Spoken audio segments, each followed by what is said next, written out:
do is sort of be like self-sufficient, you know. And I think that would actually help, you know. Self-sufficient in everything, you know. Oh yeah, right. But well, we are all connected, right? You got to pay taxes and all that kind of stuff. Because quite a lot of them self-help things, they're all for like becoming a millionaire. Do you know what I mean? That's not my goal. Do you know what I mean? Sure, yeah. So I already see it flawed from the start. Those sorts of things, yeah. For sure. And because I don't see that as success. But some of the points make a lot of sense. You know, you have to be disciplined. You have to set yourself, you know, if you want to get it rolling, you know, you have to set yourself a goal and complete daily tasks. You know? Right. They all make sense. Usual. You know? That is the usual self-help book type of thing, and that goes around and comes around, right? But I mean, if somebody said, true discipline, right, is not done by will, right, but it's done by just having all of your energy, right? Like, and I don't try to use that word, but like your body, your mind, you know, everything kind of active and seeing something clearly for what it is. And in that like clear perception of what it is, just by seeing it and having that clarity, there is action, which is being able to do that is discipline. It's not like a man, you know, prescribed discipline in order to get something out of it. No, but I mean, like, you can have some personal barriers that... You can, absolutely. People do it every day, though, right?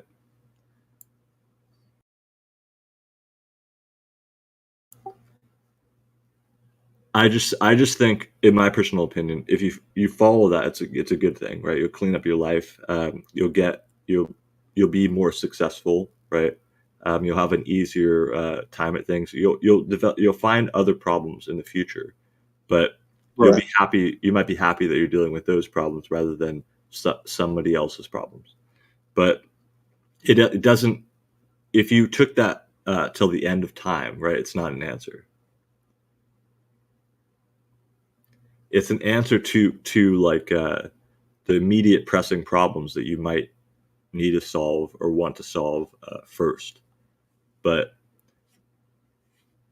at the end of it, it's like, well, you know, you read a good self-help book and you were successful, and your children are happy, right?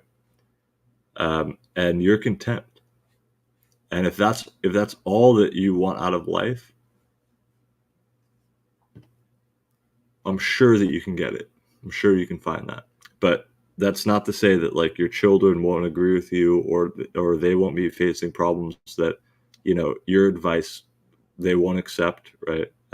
Because not everybody is a robot.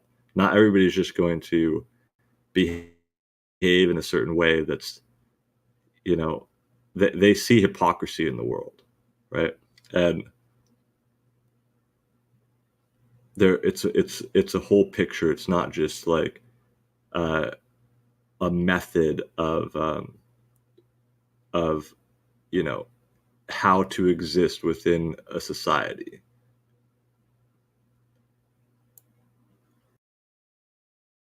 Right.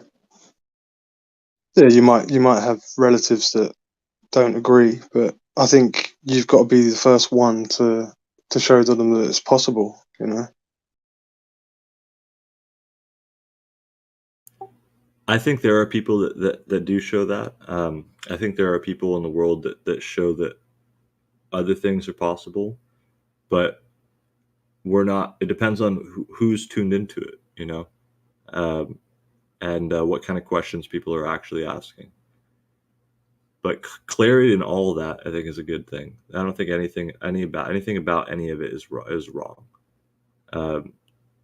It's just a matter of like, when do your questions stop, right?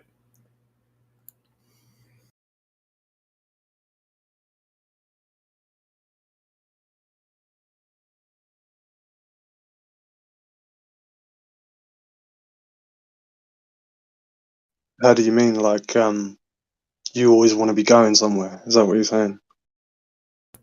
Right, right, absolutely. Because the nature of it is like, an engine, moving, right? The way that it develops energy is based on friction, based on me now and an image in the future, right? Or whatever, however you want to describe it. I'm sure there's better language for it, but um, there's that is the energy, which is very easy to gain. It's motivating even, um, to become, right. And ultimately, that all of that becoming, it is a lie, or not a lie, but it is an idea, an image in the future, an illusion, Something to chase. right? Yeah. And when that fades away, we console ourselves with our past, right? So we go back to like all the good things that So we've, yeah, right? like you were saying earlier about being content. If like, if if your goal in the outset was to get somewhere better, you know, geographically, so that you can enjoy the now, be Right, content, right, you know, right. like But then uh, so what you're saying, it becomes stale once you've attained your goal. But if your goal was absolutely, for what people would call it to be stale, but it's not. That's what your goal was, right, to right, enjoy the now. right. Exactly, exactly. So enjoy it, right? That's all that I'm saying. But what I'm saying essentially is that, is there another energy, okay, that doesn't come from friction whatsoever or comparison?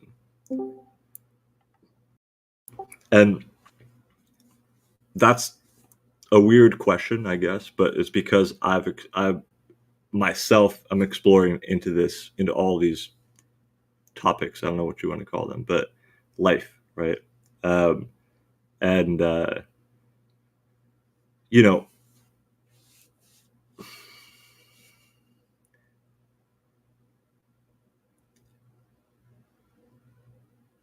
I think there is. I think there is just there is energy that does not come from any comparison or any friction whatsoever. Uh, I don't want to say that it comes from nothing, but You mean like a residual no, it's energy? not residual. No, no way. It is blasting energy. Okay, but you know, it's only there when nothing else is there, right? Like when your problems aren't, your ambition, or uh, I don't know, your Environment or whatever. yeah, your ambition, including, your commitments, all these type of things. It all gets stuck and tangled up, and I think this energy is there all the time, but we don't access it, and instead we kind of put all of our chips into the other one, which is like what's written in the books, the self help books. Here's the future. This is the image. That look around you. Everyone supports this. You know, uh, you're gonna like it, right? You're gonna find a lot more friends. All this kind of stuff. But this energy has nothing to do with it. Like, you can still do all that stuff if you want. Um, but I think that first, and not the second, not the friction type of energy. But who knows, man? I don't know. Yeah, I'm still not really sure what you're trying to say. Like with what energies are you relating to what? It's What very part? difficult. It's very difficult to describe because um,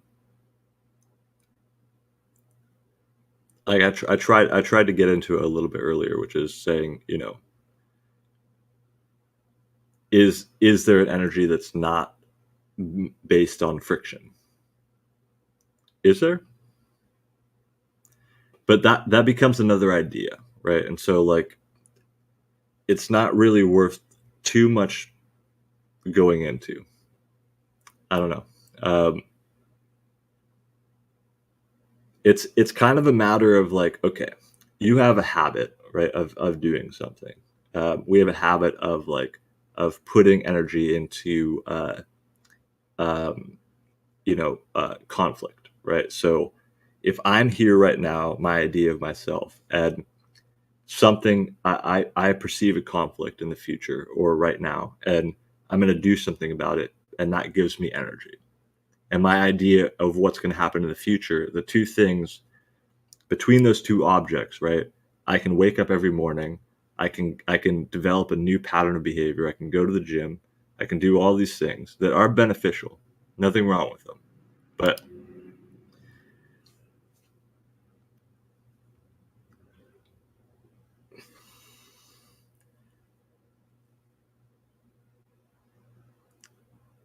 it's like that can become a habit also, okay, for many people. And that's why they write books about it. Okay. So looking at it through the lens of like, of it being a habit, okay, just like any other habit. Now I'm treating it that way, which is my mind is having it, it's a difficult time wrapping around all these things at the same, in the same breath. But can you just take a habit and throw it out the window? Just be done with it, whatever it is. Of course you can. Whether it's, I don't know, waking up and drinking coffee, or, um, you know, uh, something worse, pornography, whatever. You just say no, right? I'm not commenting about it. I'm not guilty about it. I'm ending it, right? Goodbye. What happens after that is something completely new. And in that, like, and this can take place with any habit, even just patterns of how you live your day, how you lived, life the past like 3 weeks. You can see that, look at the habitual actions that take place in it, and wake up one morning and say no. And it's very simple. There's no reason for doing it, but clearing that out, um, by an action of the sort that's not looking for anything from it. It's a very different type of action that brings in a lot of energy. And what you experience thereafter, or what fills that space, I guess you could say, um, is has the quality of being new. So Yeah. It's like opening a door to new possibility. You've got right, like this. You've got right, this empty part in your schedule that you can now. You've got sort of. It's like spontaneity can arise. sure, whatever. But like we were saying, like not knowing, right? It's the epitome of it. It shows us how much we don't know, right? By doing an action like that. It's not just an idea of like, oh, I don't know, right? It's not the realization of I don't know as an idea. It is an action that that understands, you know, that gives rise to the words of anybody saying, I really did not know. You know what I mean? And like, and that breath of fresh air, right? That energy that comes from that, there's no friction that is involved within it. And you can go and work in tech, you can go work, you can do work your See, job, you can do, yeah. I don't know what you mean by I don't know. Like Oh, I we thought, we know we you already should be like default is that you don't really know much anyway, because what do we really know, you know? But so if Right, you're right. already that humble enough, it's like But more that's to me, it's more like possibility. It's not like I don't know. It's just more possibility now. Do you not? it's Do you not see it the from same that way? action, the same thing. Yeah, the same thing. So like when you really say, right, like I don't know, right? And you realize that you don't know. Um, you don't say like I don't know as an idea just because, but in that I action don't. I, of I never. actually I never need to think that, because I already sort of have that default of probably not knowing. it's the same thing, but you know a lot, right? Your body knows a lot. Your habits know a lot, which are not necessarily conscious on the forefront of your mind. Okay, but that knowledge that is your habit, your habitual action, if you end it, right, then you truly find out what you don't what it is to not know, right? Or you truly find out how limited what you know is. I don't know. I don't know how you're bridging that. Like,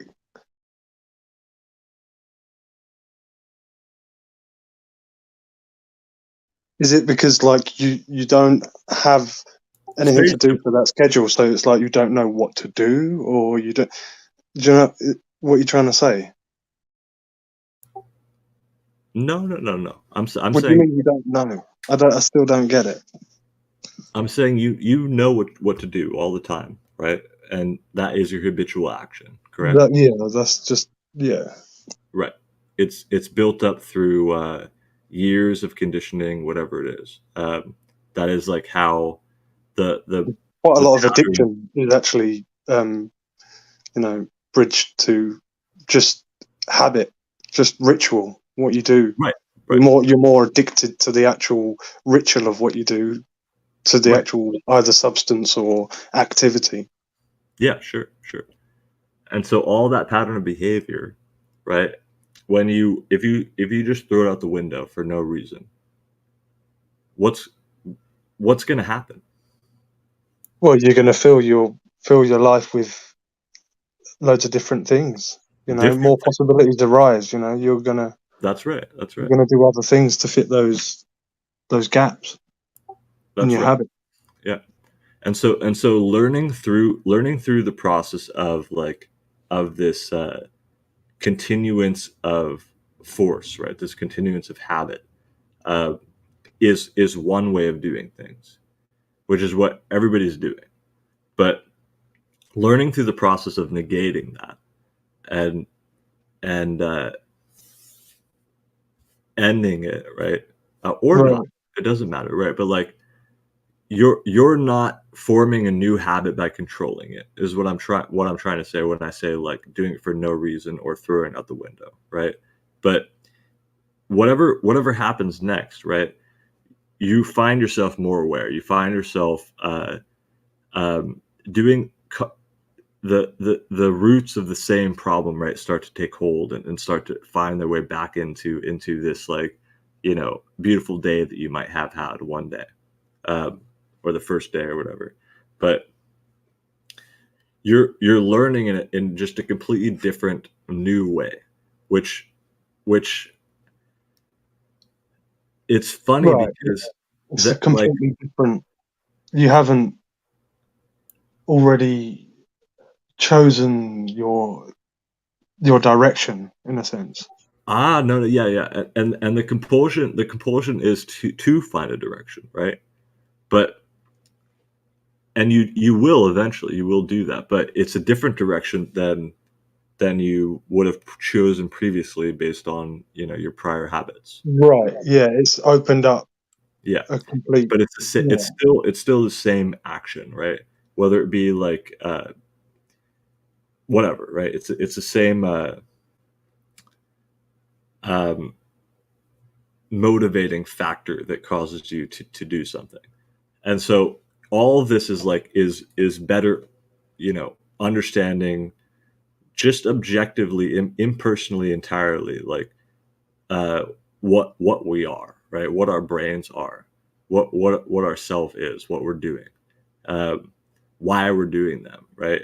How confined we are, all this kind of stuff. But that's not that's not what I was talking about on the whole energy topic, to be honest.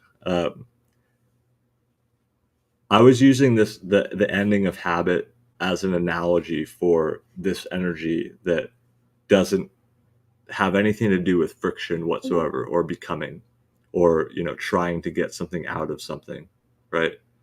Because those are what we were talking about with is most self-help books. They say, do this for these reasons and that kind of thing.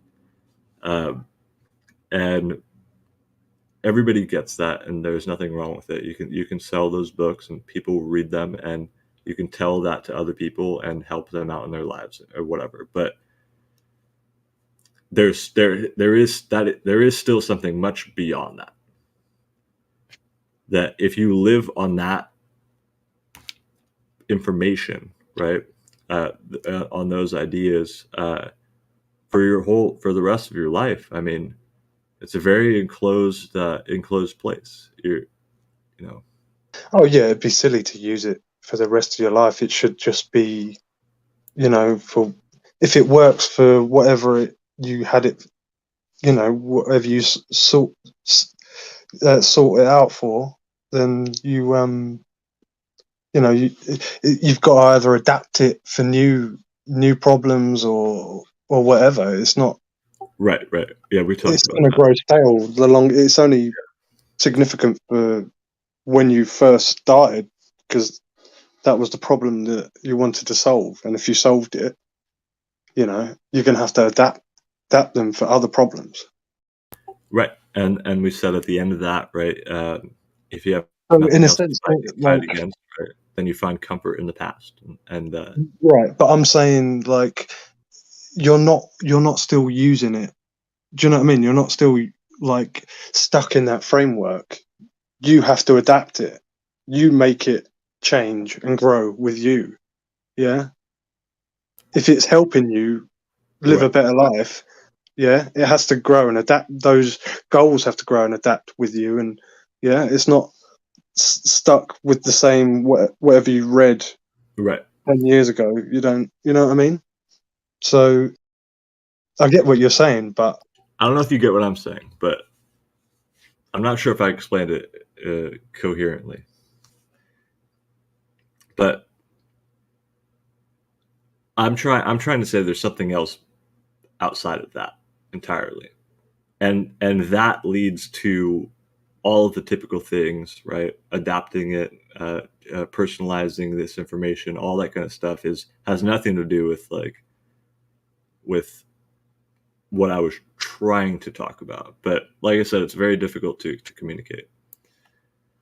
so would you consider the Bible a self-help book? Self-help book? Um, I would consider it I wouldn't consider it a self-help book. No.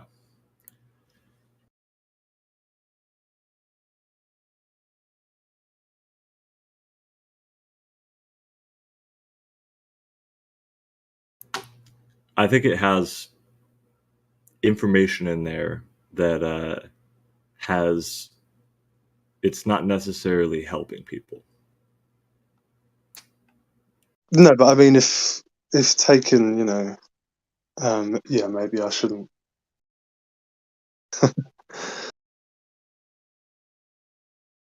Allegorically, as most of the characters sort of And even being allegorically, you, even being like, you, and having all of these different choices to make yeah. and seeing the outcomes. No, I think, well, look, if let's say there was the best self-help book in the world, okay? And somehow miraculously everyone read this book, and they all agreed, right? This is exactly the plan, and a plan of action, right? The order of events. This is what we should do, right? Um, Somebody's telling us, how to be better people. and we all agree this is correct. So they all do it. I think that would be a more drastic way, right? A quicker destruction or a quicker like realization of the fact that listening to What if it was more like a similar thing of like just general lifestyle?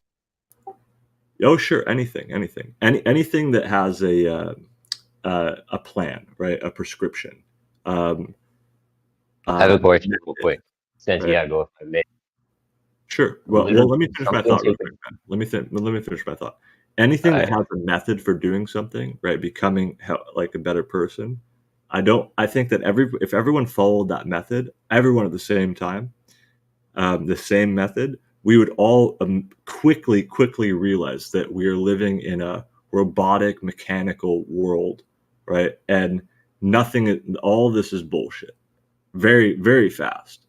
But because it's like a bunch of different self-help books, and they all kind of say it in different words, and there's a little bit of grace from the outside and that kind of thing. Like we don't really, we're I not don't really, know. just, I still sort of think that if you're basing this self-help book in a lot of philosophy instead of practicality, because practicality, would show that it like philosophy. if people don't like exercise, they're gonna become unhealthy. Like that's just it's not, oh, we're robotic because we're exercising. You know what I Oh, mean? it can be. It absolutely can be. But let's hear what Killian wanted to say because I interrupted him.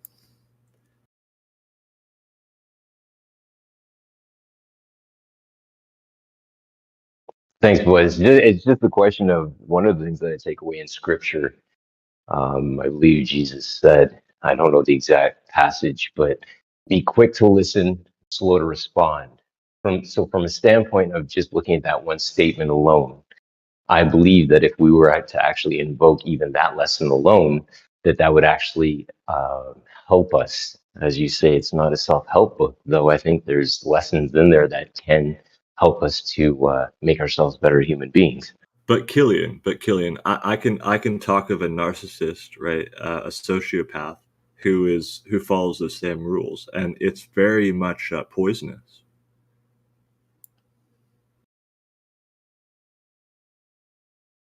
But one of the things, like, again, if we're actually being slow to listen to what someone is saying, right? Like I'm engaged in conversation with yourself. I'm being slow. I'm listening to what you're saying, right? Or being quick to listen to what you're saying, slow to respond, i.e., I'm taking on the verbiage that you're saying. I'm processing it, and then I'm going to come up with an answer.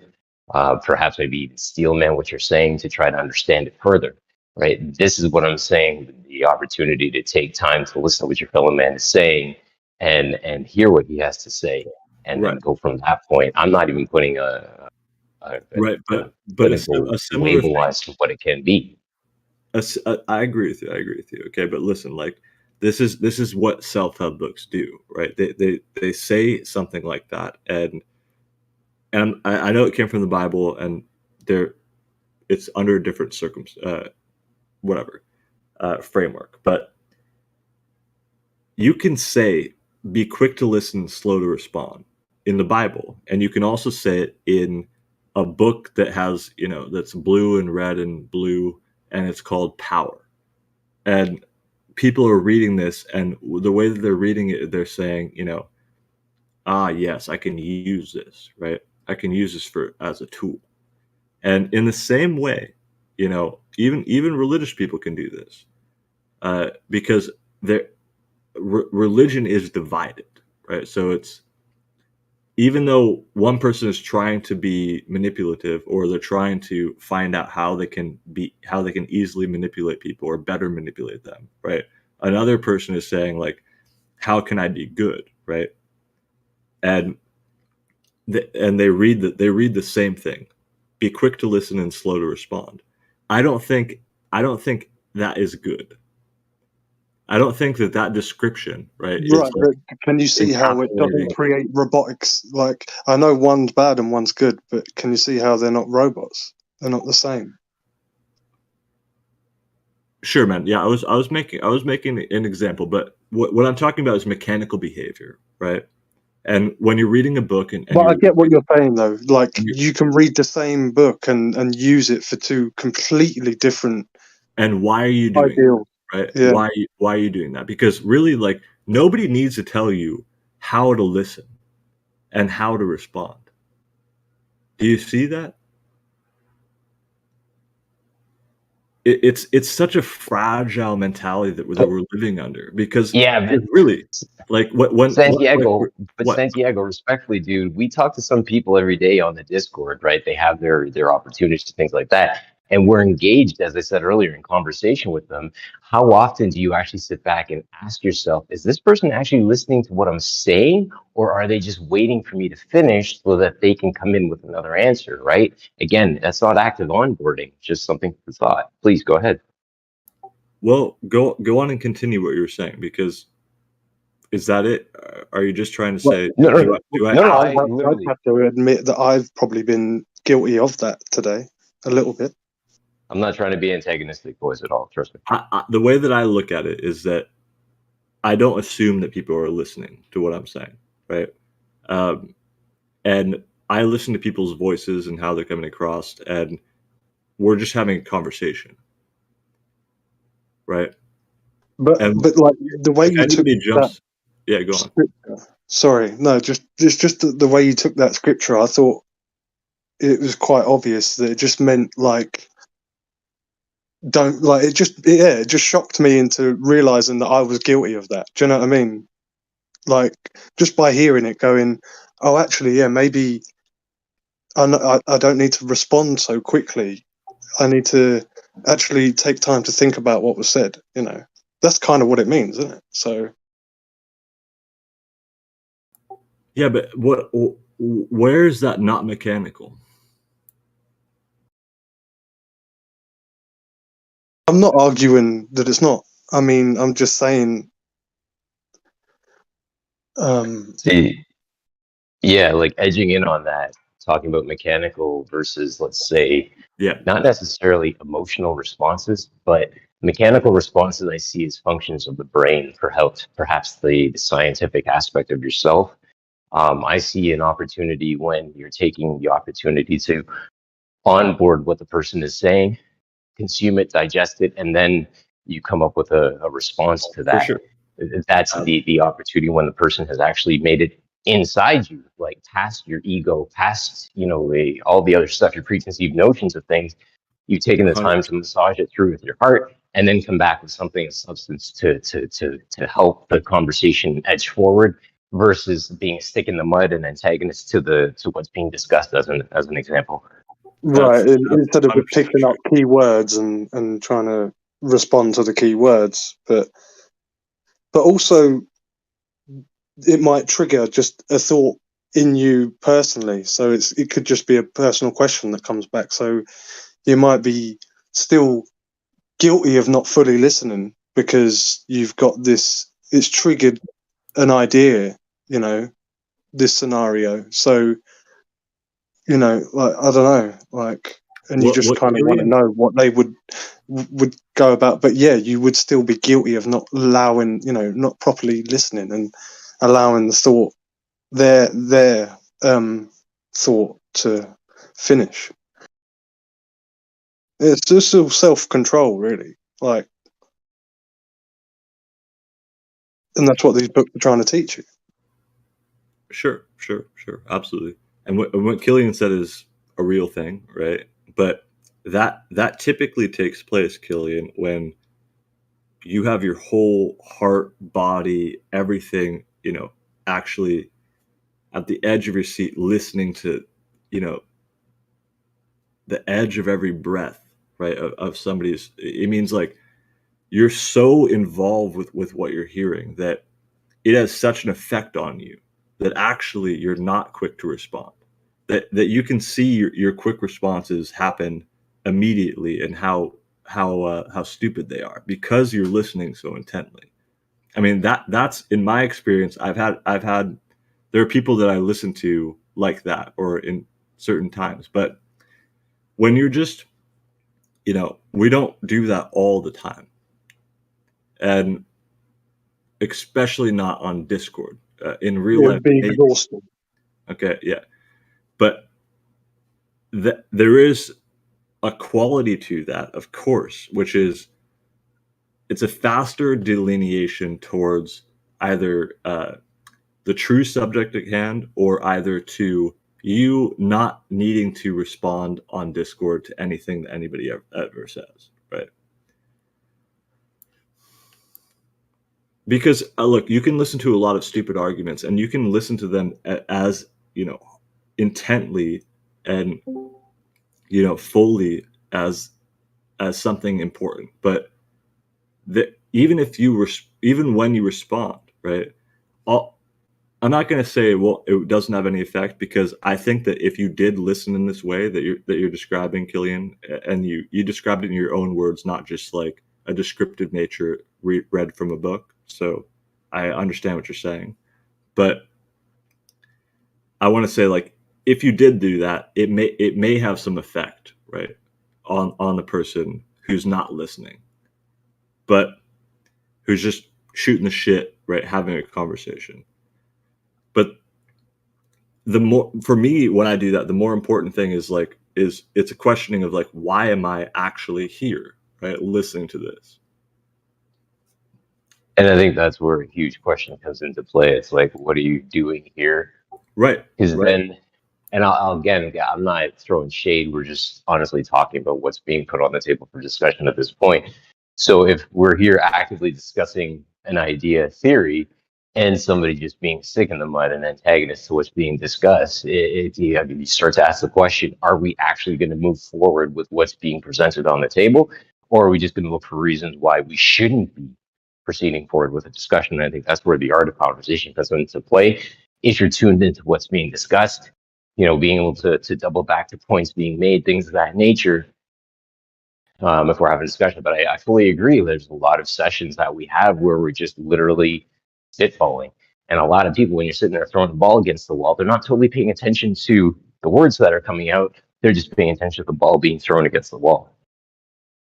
Yeah, it can be a lot of obviously language that people aren't really understanding well as well. If there's a clear layout of the topic and whether they want to get to a conclusion, then it should be on the horizon. Pun intended.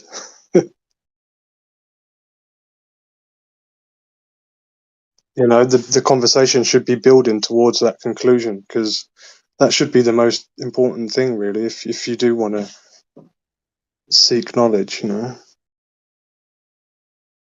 obviously, things don't always conclude.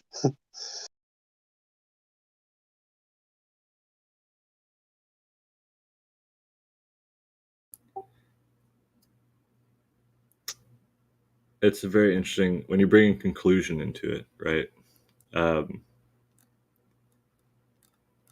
And listening. Okay, I don't think listening has a purpose, right? And that's the point. Like, you can listen intently to I was something. talking more in the local, in this, talking more so just about Discord here in this realm, Right. yeah, in this sort I of was area. talking about what Killian was talking about, which is like you pause and then you respond, right? But right, on a broader scope, yeah. Right. But no, even a broader spectrum, right? Actual listening intently, like, to something, and seeing all the nature of what's coming out from it. There may be a very long pause. There may be no reason to respond whatsoever. It's just the action of listening that's good enough, that does it for you, because Right, but also some people might have the weird thing of, it's like a respect to the speaker to acknowledge what they've said, so they have to respond in a sense with whatever, Right. Like, to let them know that they've not been talking to themselves. Yeah. You know. Yeah, the respect to somebody that you were in conversation with, or the respect to like where you actually are, right? Conversing with other people, right? And it may be a different Discord channel than this, right? They may be just constantly shooting the shit over and over again. So you're listening to it, and your response to it may be one and gone, right? It's unnecessary. Like, you're in an environment, specifically you're choosing to be in a place where, you know, you're talking to people. Hopefully there's a good community of people that you're speaking with that can talk about things like this. But, you know, I get what you're saying. I really do. Like, the pregnant pauses are great as well, but it's still nice for the speaker to know that it was received. You know. 100%, man. Yeah, there's nothing. You know, I think we all understand that. But I was trying to sort of make a point that, and I think Killian kind of, you know, blew that point up, right? Which is saying, you know, you're reading something and you're mechanically doing it, okay? And it's a matter of an understanding of what you're doing rather than it being an idea of what you're doing. You know, and like the idea of what you're doing is just, it's always waiting to grow, right? To learn more, to understand more, and it's limited. It's fragmentary, but even the understanding of what you're doing, you know, continues. It's not an idea. So in that same sense, it's like when people are reading these things and like, yeah, it helps them out like a little bit, but nobody's helping them, holding their hand, leading them any further. They're kind of just hugging arms and saying, you know, yeah, let's do this, and then they forget about it.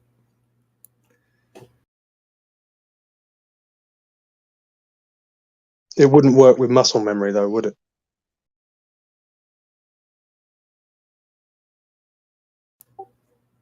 Yeah, it's just a little joke. No. It'll work. It'll work a little bit for sure. It'll work a little bit, absolutely. You know, it's better than just straight up muscle memory, right? The muscle memory of actually listening, right? Seeing your reactions, seeing the you know, futility of those reactions, or seeing them for what they are, right? They quickly pop up in your head, and then seeing what comes next, and then responding. It's definitely an easier conversation than most, right? It's a better conversation, so it does help a little bit. But the thing is like when that conversation, when the limit of that conversation is, well, I read this and you should also read this or listen to this, it doesn't help anything.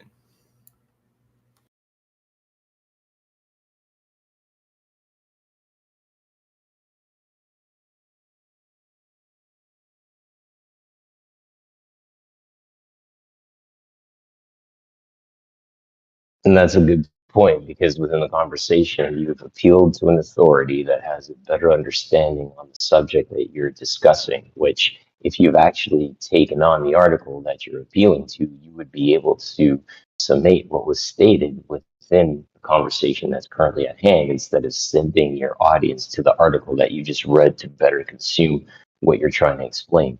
And that's where, like, if you consume an article or anything, video or whatever, you should be able to portray whatever it is so that the audience, the person you're speaking to, can steelman what you're saying, i.e., put a model forward that you're saying, reconstruct it as a steelman. They don't have to put their heart into it, which means they don't have to believe it, but they should be able to reconstruct the steelman, what you're saying, in order for everybody to move forward with the conversation.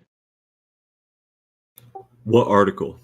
What are you talking about? Dude, I'm saying like as an appeal, right? So some people will say, go look at this video, go read this article, or this person said this. To me, that's an appeal to an authority, right? I'm just using that as an example. Right. All I'm getting at is that if in fact that is a valid observation, you should be able to, like whoever's talking about it, should be able to reconstruct that conversation or demonstration, observation, whatever, so that the person listening to what you're saying doesn't have to go to that. Well, I hope that makes sense. For sure. Yeah, but also even more so, like your own experience understanding with that, right? With like actually taking that, internalizing it, right? Your experience with like learning through doing it, and you know, I mean that's more important than just saying go read the same thing that I did, you know, type of thing. Yeah, the perfect example to that, I think, is an example. This will be my last point. I'll withdraw after this. Is the Riley criteria. From my understanding, and again, I don't read books. I didn't read books growing up. I don't spend any time with that. I studied numbers all my life. But the Riley criteria explains how perspective works, how things disappear into the horizon. I understood it to be as things disappearing into the horizon. I only came to realize later on that that's actually called the Riley criteria. So I was able to put a label on it after obviously learning it. But how many times in conversation people state the Riley criteria? And I'll be honest with you, the general audience doesn't know what the Riley criteria is. However, they understand the concept that things disappear into the horizon line in front of them.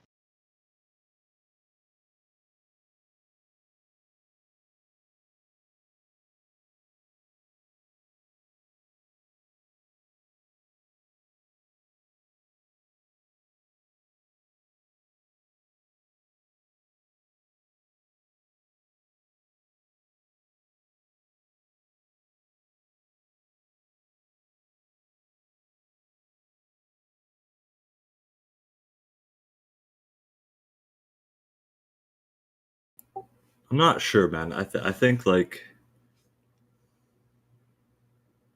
it's hard to encapsulate all of what we're talking about, but I think there are a lot of good avenues to move towards from here. But yeah, man, I've been trying. I think it's it might be a little bit too deep. But the Riley criteria is essentially perspective,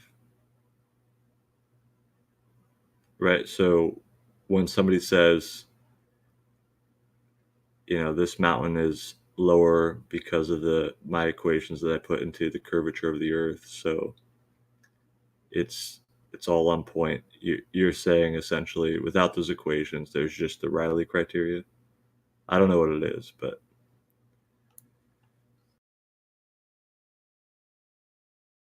Yeah, I mean, the Rayleigh criterion, I apologize for mispronouncing it initially, just basically states that light diffracts as it moves through space, bending around obstacles, interfering constructively and destructively, so on and so forth, right? It's just the aspect I believe. And I say this respectfully to anybody listening because I may be totally incorrect in my explanation of it.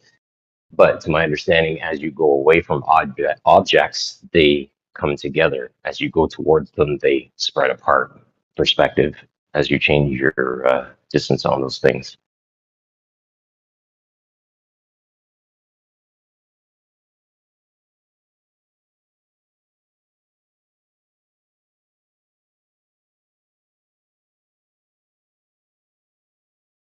You know what's funny about the paper thing is like I'm gonna make a claim. I'm gonna say redshift is light attenuation, and I can know that because in order to determine redshift, you would need to know the frequency of light at the source from the very beginning, which we don't know.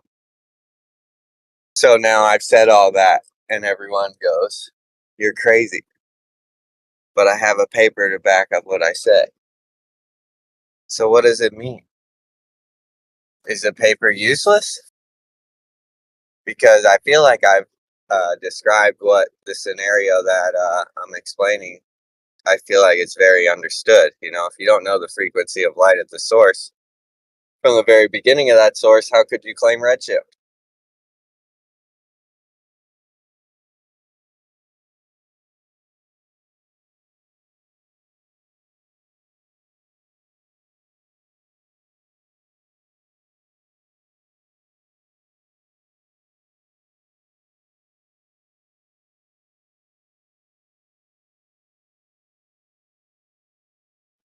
Seems Exactly. I was late to get to the mute button. Apologies, but yeah, that's exactly it, right? It's almost like you have to know what the original layout, source, color, whatever it is, was in order to make that 100% confirmed confirmation that in fact it's in redshift and it's not some kind of atmospheric lensing or refraction distortion that's affecting the color of the ship. Absolutely. So in the same way, right? Connecting the two things we were talking about, listening and redshift, okay? Or the source of the redshift, okay?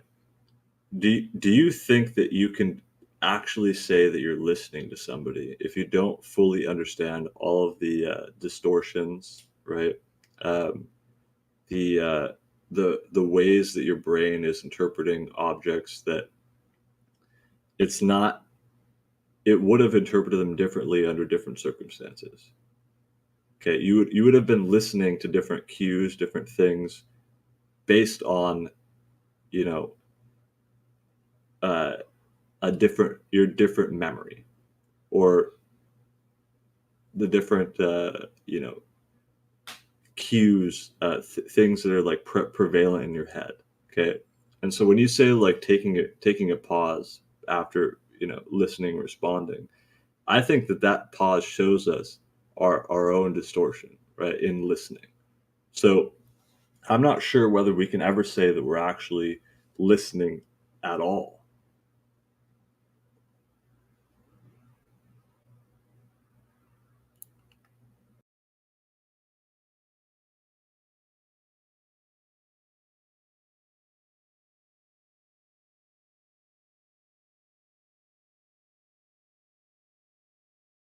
Oh, I didn't catch that.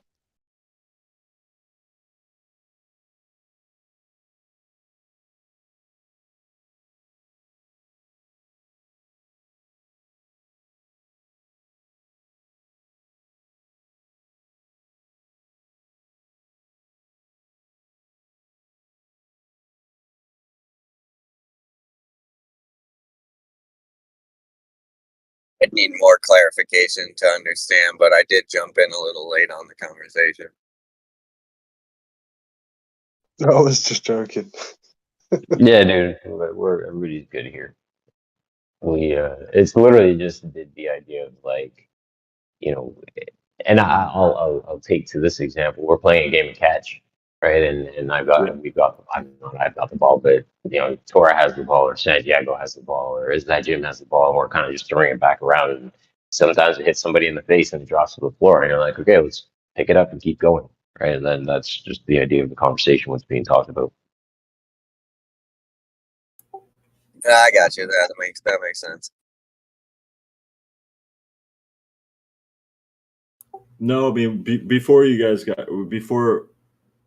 talked about redshift, we were talking about listening, and I was comparing it to the idea that you guys were talking about redshift, and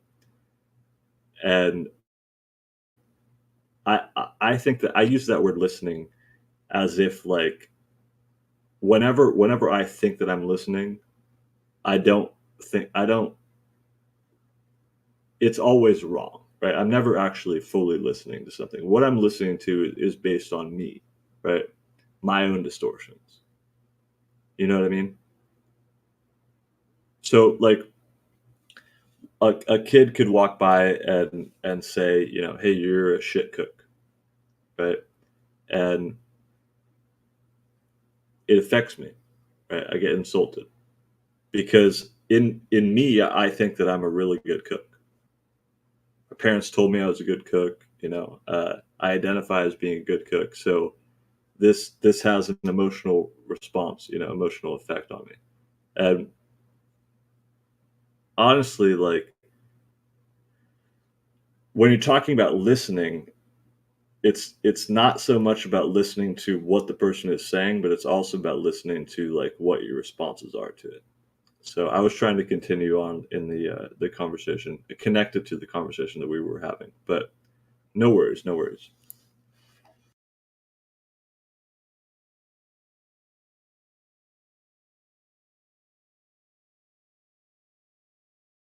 I think it's valid to point that out and then to work on that.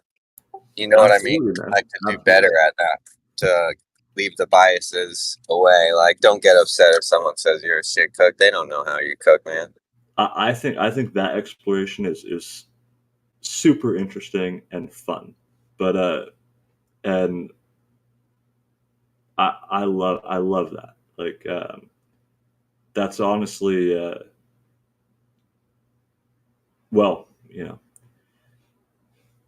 it's an important part of my life. But what was this topic about redshift, man? What kind of point were you going on about? Well, like I heard it was You're brought saying up, like, why bring up a paper or whatever. So you're saying I, you're saying that you can't know where the light came from, right? So you can't know how it was shifted. Is that the idea? yeah, yeah. Something like Well, yeah, like, well, you don't know the original frequency of the light. You know, right, you didn't right. look at a star when it was first made.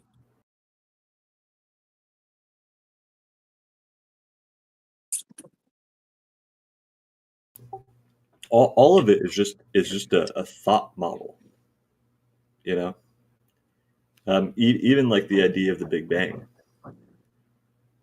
It's all a theoretical idea that fits into our current spectrum of understanding about the reality around us. It's definitely not the truth. For sure. I liked what you were saying, dude, because I do honestly think it's important to think thoroughly, about, like, oh, if I'm listening in this manner or how this is going, because I believe life works like every day. You kind of got to remind yourself and remember, like, hey, I don't No, know, I don't know everything, so I'm going to be aware of listening further to what others say. You know what I mean? I feel like it's an everyday practice, what you said. it is, man. But you don't need to remind yourself every day. It's like following the same stream, and that stream, it's not what you tell it, But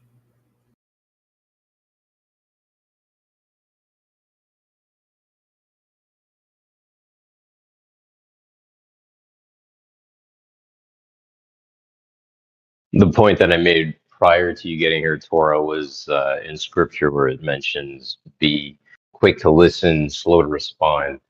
What was being discussed was just the idea of the Bible or scripture being a self-help book, if that really was the case. So I put forward the observation of that scripture just to bring forward the idea that, yeah, we actually could be better people if we took the time to listen a little bit more and speak a little bit less.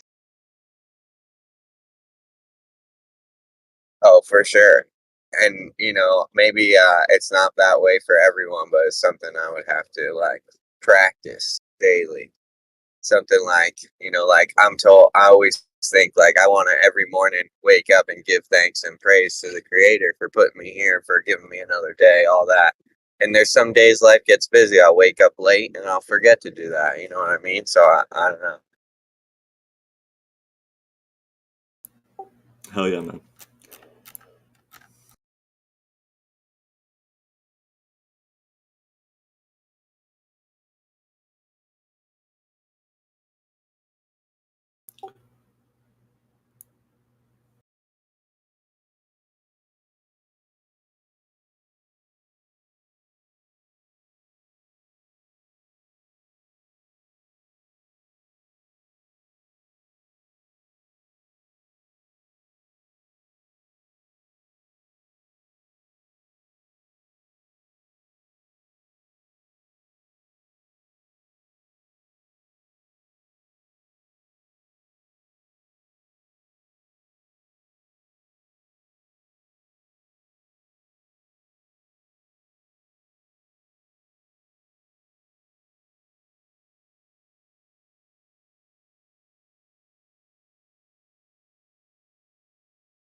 Would anybody like to speak more?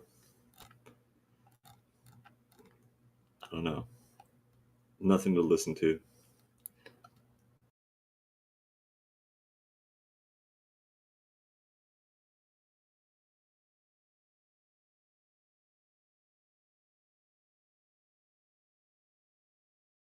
Plenty to listen to. All that music I put in the chat.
Has anyone ever noticed that with music? Like a certain something in a song that they didn't notice for years until they actually properly listened.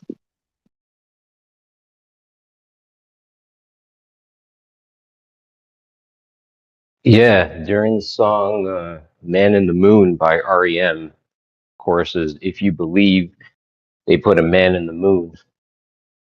Later on in the song, they talk about Charles Darwin had to ask a question, which is interesting because Darwin was the theory of evolution. To have those two things mentioned in the same song really makes you start scratching your head. So you didn't clock that was in there for a while. Yeah, the Charles Darwin reference was crazy because, again, Charles Darwin is the theory of evolution, right? And it's not until I actually really sat down and realized that there's a fight on the table regarding evolution versus creation. So for a group, a rock band like REM back in the 90s to make a song making fun of a man going to the moon, Andy Kaufman, etc., and then to boot double down further saying Charles Darwin had to ask a question. Bro, that's some pretty interesting thoughts. Yeah, definitely. I totally see that song as like, do you buy into the mainstream? You know what I mean? Like, and I like it because Andy Kaufman was always one playing a joke on the audience, and he's kind of like saying, like, look at all these people playing a joke on the audience.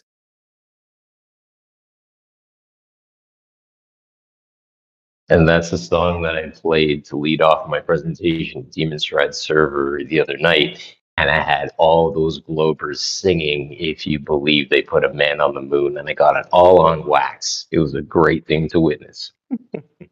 I'll be leading off with that tonight, by the way. Hope you guys can join us. Nice, man, nice. What was your presentation on, man? The Moon Map by Vibes of Cosmos. The Moon Man? Hmm? The Moon Man? Yeah, the Moon Map. It's you can check it out. Posted in events. Sorry, guys, just finishing at the gym, so I'm a little in and out. But yeah,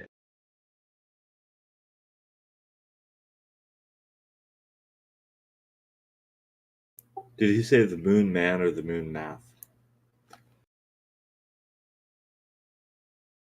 The MAP moon map map. from Vibes of Cosmos.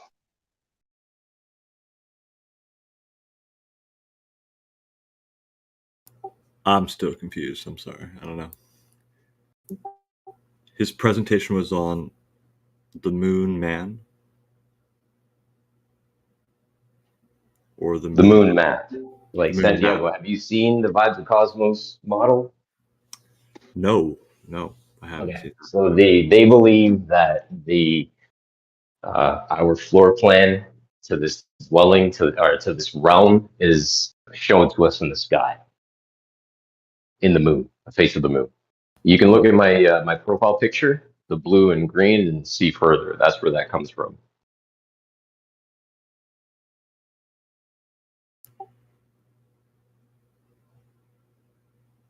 Okay. All right.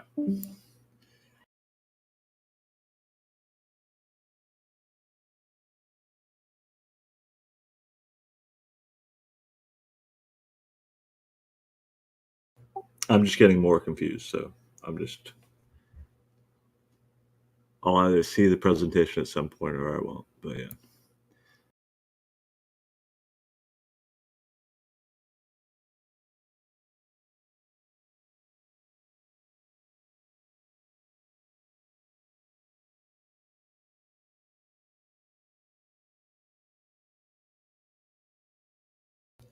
I got a question. What do you guys think about Sasquatch? What, from the Big Les show? It's hilarious. Not from the Big Les show, if that's what you said. Sasquatch, Bigfoot. This is what I think. You're right. Actually, it's not what I think. It's what Mitch Hedberg said. He said, I think the problem with Bigfoot is he is blurry. And that worries me more because we have an out of focus monster on the hillside. That's good. That's good. Have you ever done any, like, I don't know. Have you ever had a friend who's like, "Hey man, like Sasquatch exists, like look into it." You know, have you ever looked into it? Well, I mean, I've definitely looked into it, but yeah, I don't have a. Not with a great enough spirit though, right? Well, yeah, I mean, I looked at it open my. It never really piqued my interest, I guess, is what it is. Yeah, there you go. That's okay.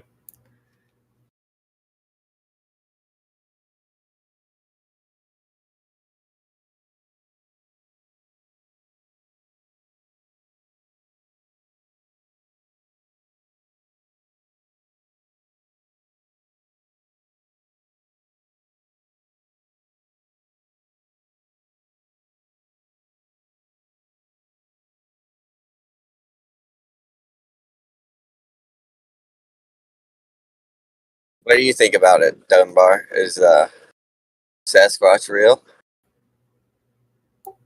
Oh, it's very real. It's very real, man. And I've looked into it. You know, I've got put my heart and soul in looking into it. Had a friend who talked about it, got me interested in it, and I spent like I don't know, hundreds and hundreds of hours looking into the topic. I've gone So out. you've seen Lloyd Pye, Everything You Know Is Wrong. Oh yeah, yeah. I know Lloyd That was Pye. good. Sure. That was good stuff, right? R.I.P. Lloyd Pye, yeah, for sure. But what he said is not even actually correct about the nature of Sasquatch. It was good for him, but the topic in general is too much for most people's rational brains to wrap around. Like I'll just say this. Like you spend 100 hours looking into it, or 200, 300, whatever. You go objectively, impartially looking at all these people's research, watching, you know, contact experiences, following these people's stories on their YouTube channels. You know, 10,000 subscribers, whatever, small YouTube channels, but you find your way through this this web, right? And you start seeing things, even the mainstream stuff, which is like Les Stroud, right? Going out and trying to find Bigfoot, which I would say that's a good entrance into the topic, because he's a good guy and he's been out in the wilderness, just doesn't think about Sasquatch whatsoever, but he's had multiple experiences with an entity that he has no other rational explanation of other than it being from a bipedal, humanoid that's 7 feet plus in height, out in the middle of nowhere, also breaking logs, knocking trees down, shit like that. But regardless, the one thing that you find after looking through all this stuff is that you find many, many examples of Bigfoot footprints in fresh snow, wherever it may be. But they start from nowhere and they end nowhere, meaning that they're just a line segment of, like, I don't know, 10, 15 footprints, or one, just a single footprint in fresh snow. And these are certain circumstances, under certain circumstances, these are things that you cannot recreate. You can't have somebody jumping with a 6-foot gait, replicating Sasquatch footprints that end at a certain point, and nobody else has moved in that snow. They haven't, like, jumped out of it and gone back to where they were filming. But the most prevalent thing is that all of Sasquatch's footprints are line segments. You could do it with a helicopter. And, Okay. You could do it with a helicopter. Sure, absolutely. Okay, that's a good excuse. The only other way could be really anomalous weather, where but there would be the other footprints got covered up by snow, apart from, like, a line. No. You would be able to check that. Yeah, I know those are explanations. The only one that you said of a helicopter, that may be possible, but that would take a lot of effort. Okay, and right, they would be depicting something which is still what I'm trying to depict, which is that this whatever it is out there, they're not only, like, biological flesh and blood, that they don't only have families and all this kind of stuff, but they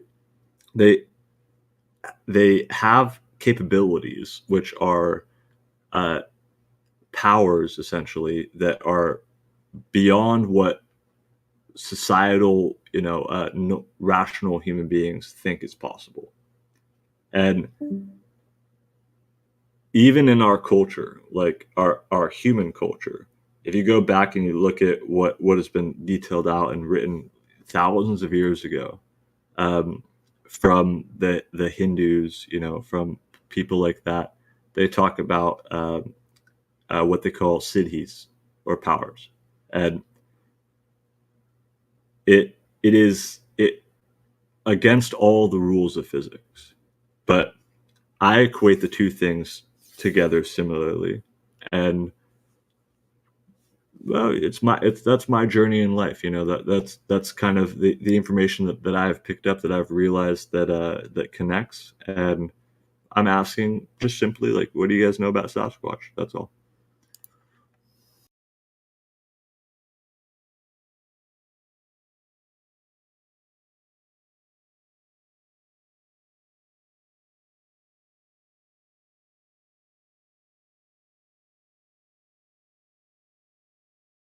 I've not really got much of an opinion, to be honest, on it. Like, it's totally fine. It's all good, man. It's like, it could be, it couldn't be, it might not be. Who knows? I'm waiting for more information on that.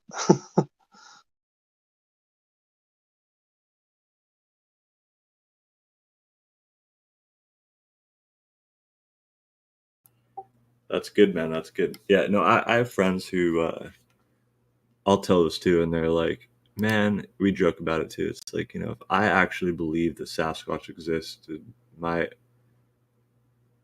ask him, like, what if, you Would you not expect to see, like, I don't know, more signs of it? And I don't know. Oh, no, you're not looking. Remains. You're not looking. You don't understand the nature of it either. So, like, for you, you're blind to it entirely, and you have to admit that. So you said that you're waiting for something, to tell you. No, I'm just thinking. No, I'm just thinking, like, they would be quite obvious, Okay, why does every culture, right, every Native American tribe all over the world, from the Himalayas to North America, talk about it? It's like, unless they're like a really, really small population, which would kind of No. give to the reason of why.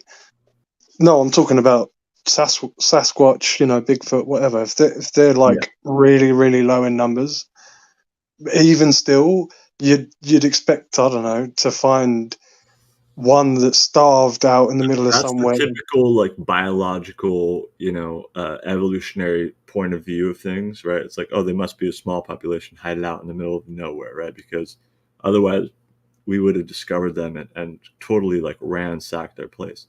But honestly, well, no, surely you'd find ones that have either been, like just like every other sort of species, like that might get sort of what I'm saying is different though. kicked out of their tribe and have to live it alone. You'd end up finding them wherever they died. It would be a discovery. Then is what I'm saying. Right. Like, you'd expect that logically. You'd be able to find dead ones. Yeah. Sure. Yeah, out in the middle of the forest, right? Nah, in the middle of, I don't know, polar regions or whatever. I don't know. Who knows, man? Wherever they're supposed to be, like. Right. You'd expect You're not seeing. someone.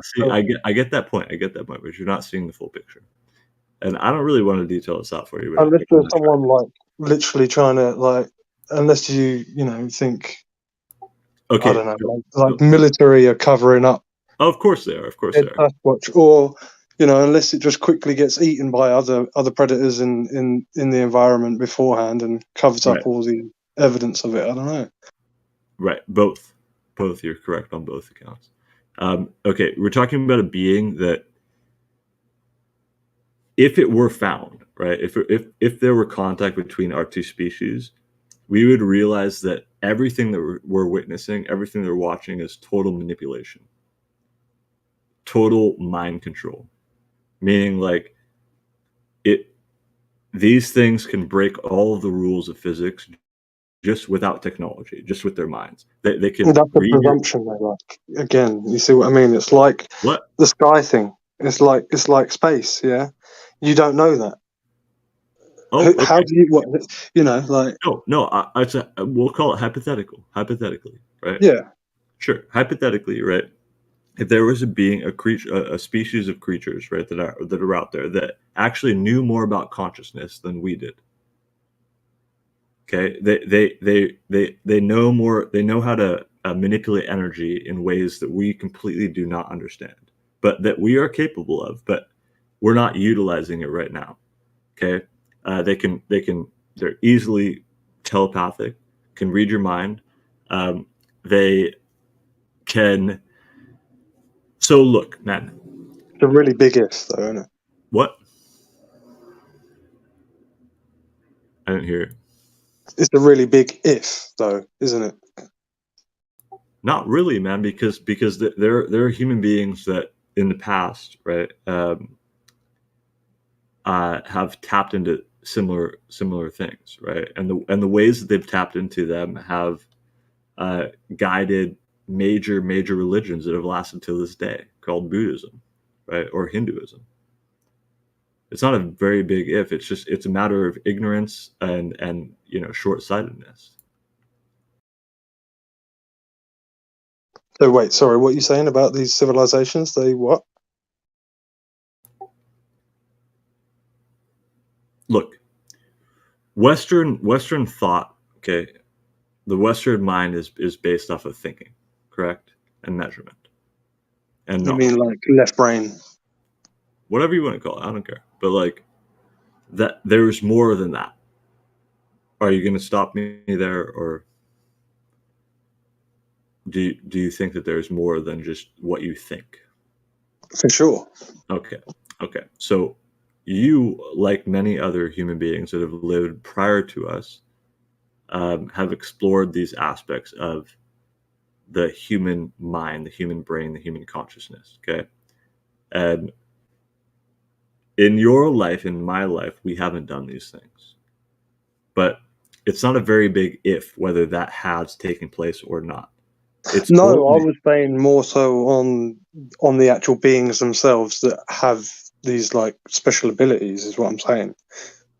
right. That is the big if, and that's why I asked you the question, because I didn't quite catch what you were saying about what did those civilizations do. Sorry, you said they sort of, I don't know, they studied what this other thing you're talking about, this, sort of, I don't know, I'd say it's the metaphysical. Is that what you mean?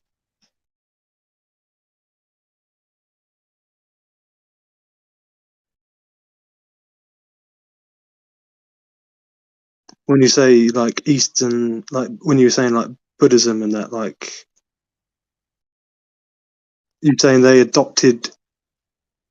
I don't know how this bridges to Bigfoot and Sasquatch with I don't know, special powers. I don't know.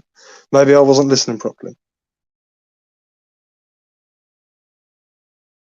because you went from that and then you started talking about Eastern philosophy or something.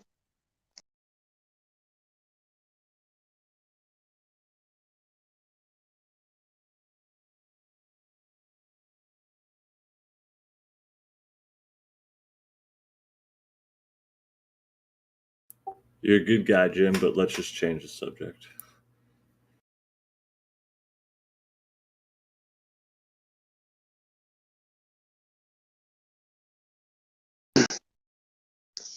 Well, see, the thing is, I don't rule out the possibility.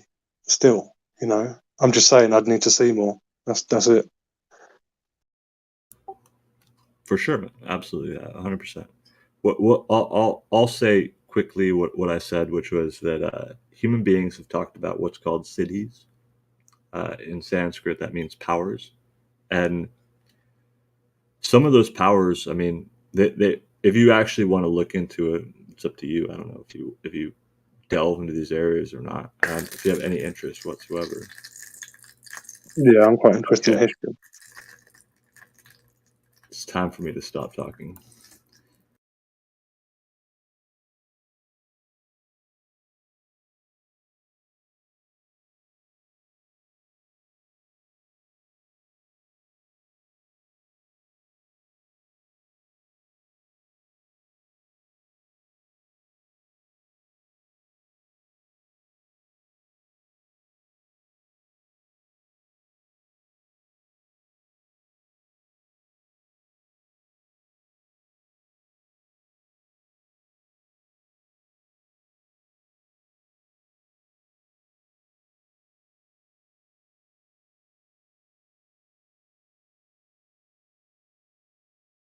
So who was it? Who is it that I've been talking to though?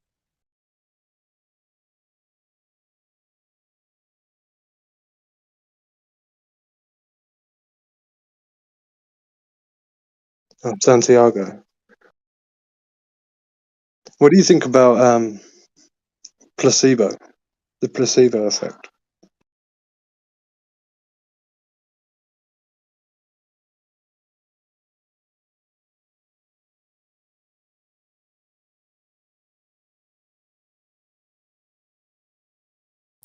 I don't know. It happens all the time, right? Right, but would you consider that something more? Like you were trying to get at earlier. No. Like it's another force that's. No, that's not what I'm talking about. It's the same thing we're talking about: friction and non-friction.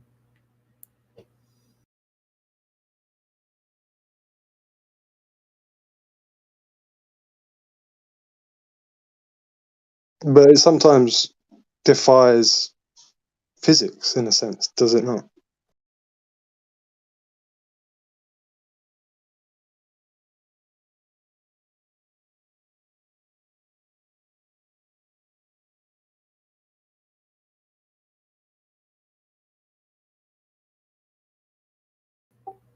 it's a good example of how everything defies physics.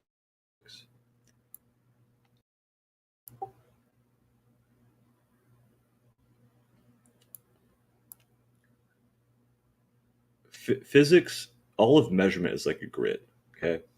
And all these grid lines are measurable things. Whether it's a vitamin that you're taking, a pill, or a sugar pill. What they're measuring from it, the results of it, are all on that grid. And that grid can change, it can stretch, it can, whatever.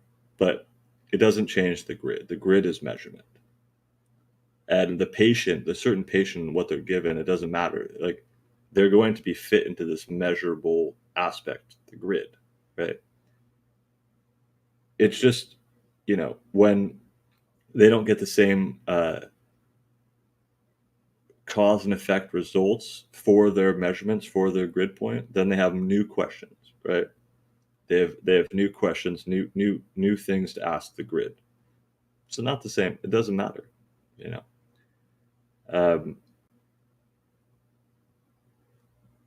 How do you mean? Like, would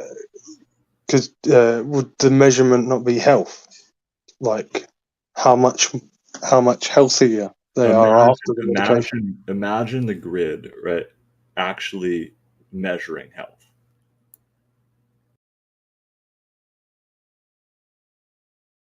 You can't, because really. Well, no, yeah, you have to trust brain, the right? patient. You have to trust the patient. Yeah. No. What they're saying, they feel better. You have to go by what they say, or your diagnosis. Right, all the anomalies out there, right? The grid might come to them and try to measure them, try to understand what they are, right? And how they do that is by asking certain questions, right? Taking certain measurements, getting certain information, details, and those details, they very much usually fit right into the grid of every other normal patient that they've had. So for them to find out anything, right? Okay. Right? Yeah. For them to find out anything more, for the grid to find out anything more, it has to have a new point on it, and there are enough points. It is a limited faculty. Okay, and the way that it's trying to understand the world, whether it be placebo, trials or whatever, the way that it goes about trying to understand those will never work, ever. And when somebody reads in the paper and says, like, "Oh yeah, I was taught this in school. This is a guideline of how I should be healthy," you are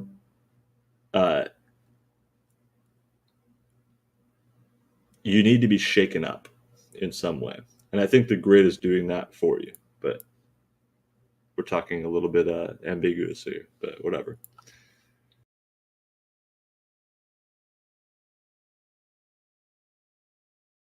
Yeah, because I was trying to narrow down more onto the point of just by believing something, it makes it real. Like manifesting stuff. Like taking a sugar pill and feeling better. Sure. But that's all biochemistry, mostly.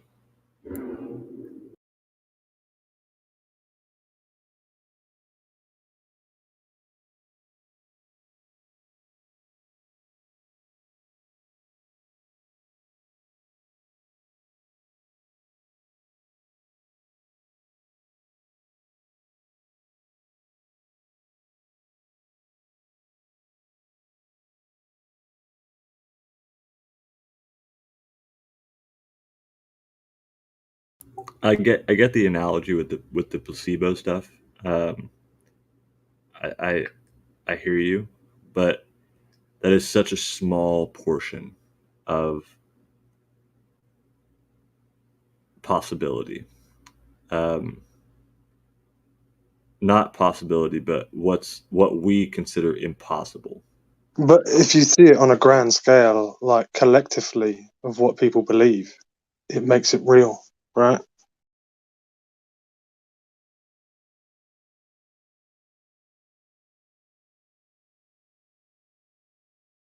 I just want to give a shout out to Chief Sakatoa. Check the voice or the text chat if you haven't seen it. I just found that one.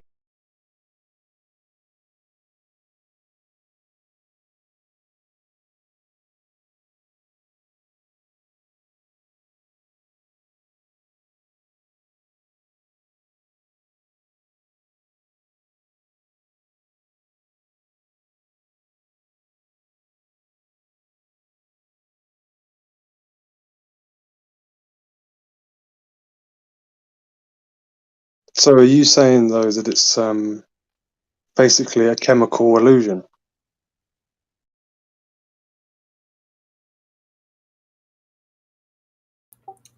Well, So it is measurable.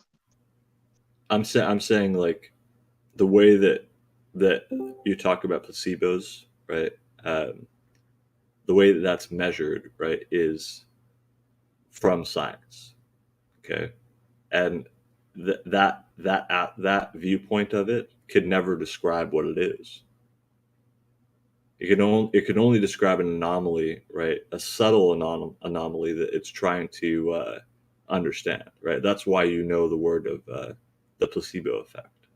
Right, it doesn't approach a conclusion. Right, and it never could, it never will.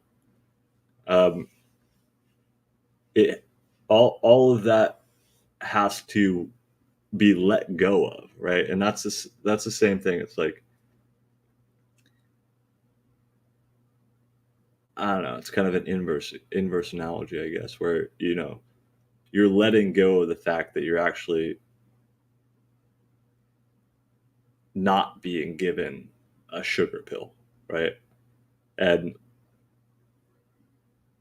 well, shit, like your body does something, or something does something, right? But it's probably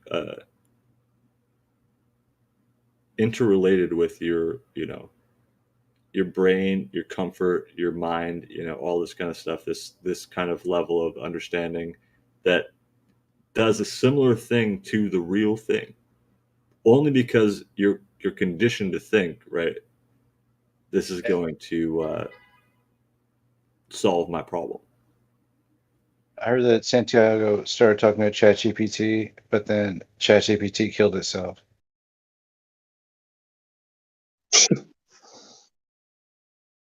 So, sorry, what you're saying basically is like you reap what you sow, in a sense.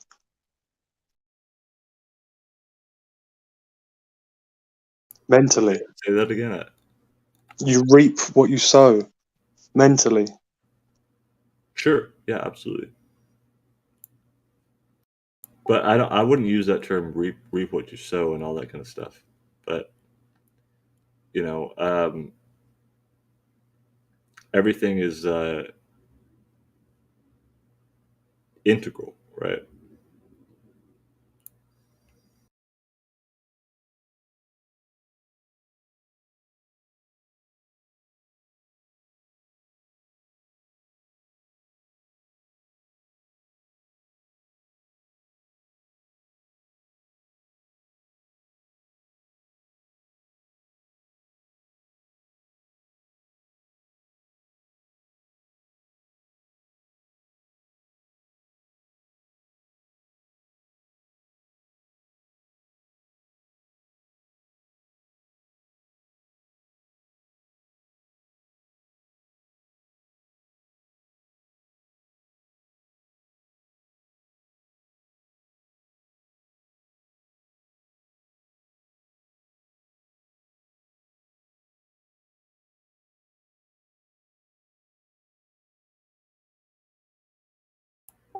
I look at placebo stuff as the same way that I look at manifestation, right? Like there are people out there on the internet that are like, oh, I manifested this, I manifested that. That to me is all bullshit. yeah, the whole law of attraction sort of Sure. spiel. Yeah. It's not what I'm trying to talk about, but like, Yeah, I know what you mean. There's a distinction between them and sort of the self-help books. But yeah, I get what you mean. Like, there's just an energy itself. The belief, again, it comes down to sort of a belief that it works, and I think that is sort of part of that energy that you're on about. However illusory it could be for newcomers. Yeah, and it's so illusory that it's not like, it's like asking somebody to take an action where they're not expecting anything from it. And still seeing it as a win. No, right? Because like at that point, right, you immediately in your mind, right, that is the trick, that your mind will do that. But all of that is the same thing as like as manifesting something. All of the good in those types of things, right, is not the good in this other sense. That's Yeah, you're on about more of a ultimate awareness. something like that. If it exists, right? If it doesn't exist, then for the hell of it, it's like whatever. Like, manifest whatever you want, right? We'll all live in this. It's just impossible for me to think that it doesn't exist, but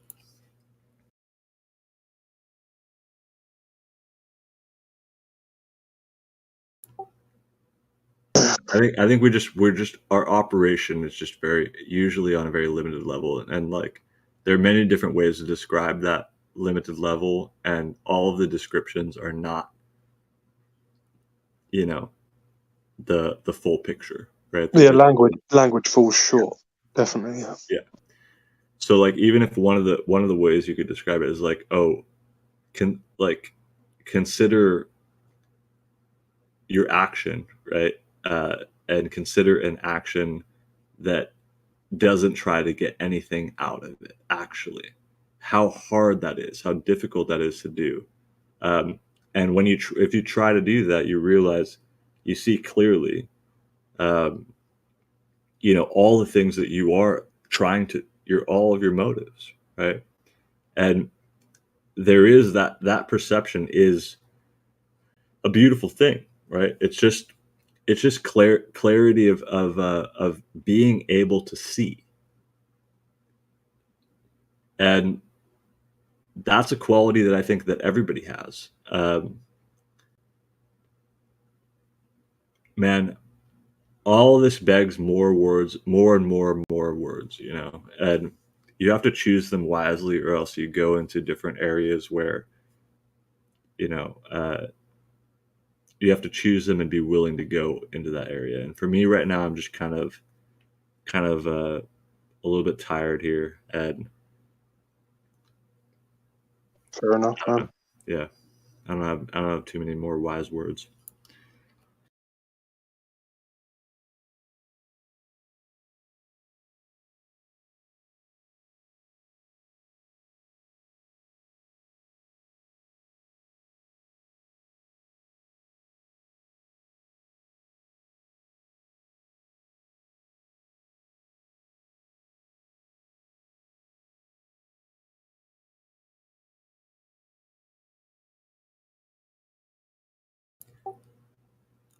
Except that I do love exploring this topic, and like, or this, that we're talking about.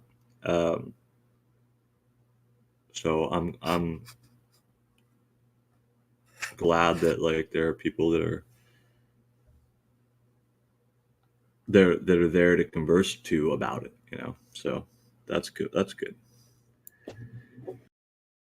Yeah, I think that's why people like this place.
Yeah, I still have a lot to learn, man.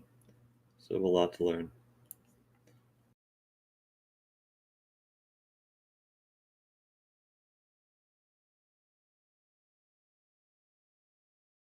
Oh yeah, and when you've learnt that, there's even more to learn. That's what they say. That's what they say. You know, and I know there is that direction, right? We were talking about earlier. It's like I know the nature of that direction too. Um, yeah, get caught up in it too. Maybe you know.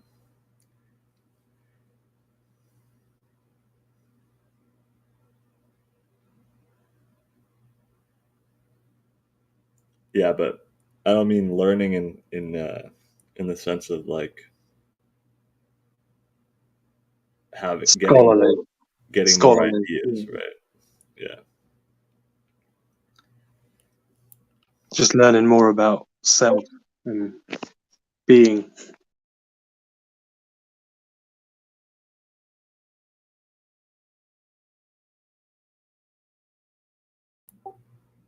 Yeah, man. Yeah, I think that's what we're all not what we're all really trying to do, but at the end of the day, I think that's where this direction leads, you know, just based on like the laws of the universe almost. It's like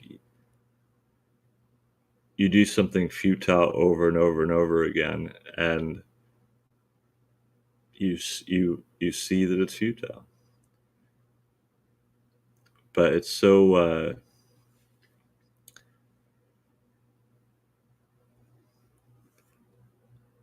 estranged, you know, from the usual conversation or the and I enjoy that also like 100%. Most of my time is spent doing that.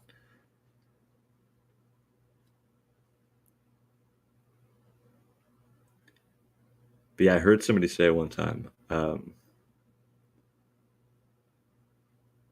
is there an end to questioning?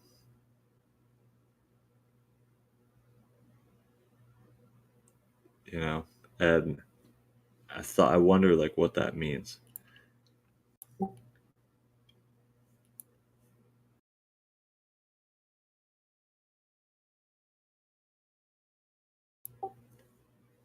I don't think he said, is there an end to questioning? I think he said, is there a last question where you personally don't have any more questions afterwards?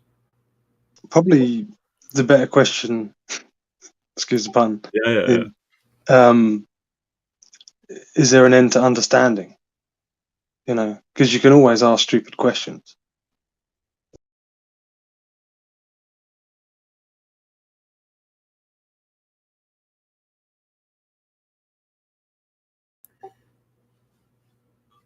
Well, is there an end to understanding? I would highly doubt it.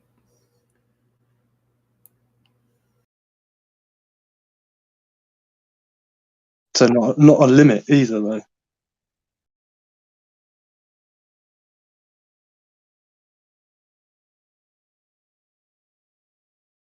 But like you can always understand more things, but will you start losing things that you previously understood?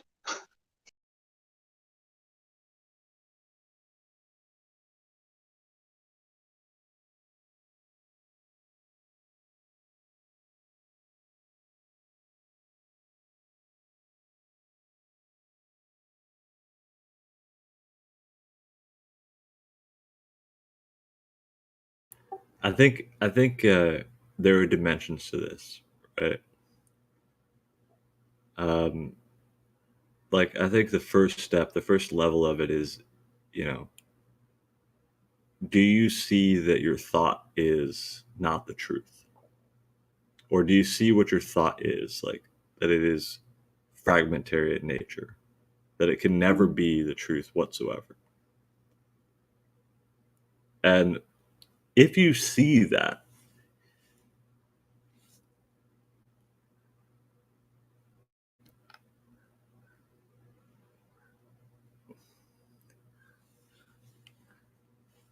I think there after like a period of time, if you actually are serious about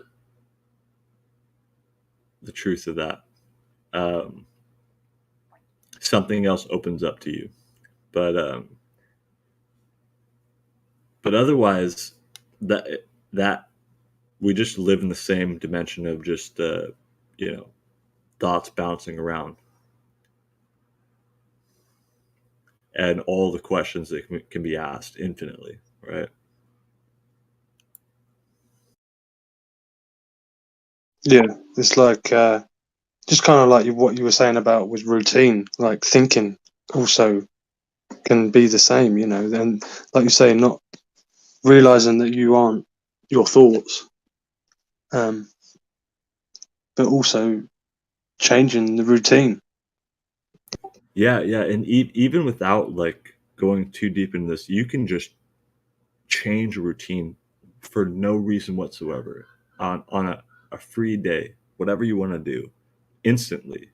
You can just say no, and within moments. I mean, I'm not going to try to describe what takes place because anybody can do it. And I've played around with this in my own life. I have not done this right in my own life, even after playing around with it, all this kind of stuff. But it's a good example um, to see, how limited our our brain is, right? Our projection is, are all of the like the conceived interactions that we're going to have in the future, and all the conditioned mindset that we have, like we're conditioned of like how we're going to act to something in the future. That's all based on this stuff that we're carrying around with us, which is so limited. And you can throw that all away just for one day, whatever. But it, do it without trying to get something out of it. Um, and then you find out something that's unconditioned, and then you condition yourself again, right? But okay, at least like you see a little bit of Yeah, something it to it. does sound like you are kind of explaining meditation in a sense, like what most people would like to say that Yeah, the state they get to when they meditate. yeah. The thing is with that though, like I reject meditation in the sense that when I sit down to meditate, it is um, it's premeditated in a way, right? And like I heard somebody once say that, who I greatly respect, said meditation is unpremeditated art.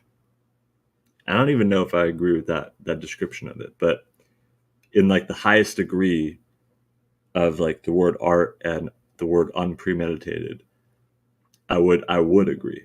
But I don't know if that's possible for somebody even hearing that phrase to recreate, right?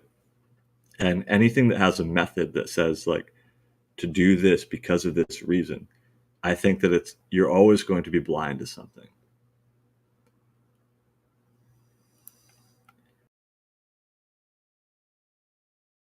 Yeah, you only have the reason highlighted. You don't get to be aware of everything else. That's right. That's right.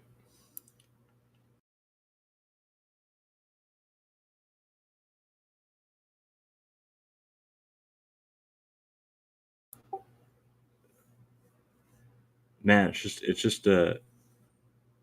it's a wildly beautiful world that we live in.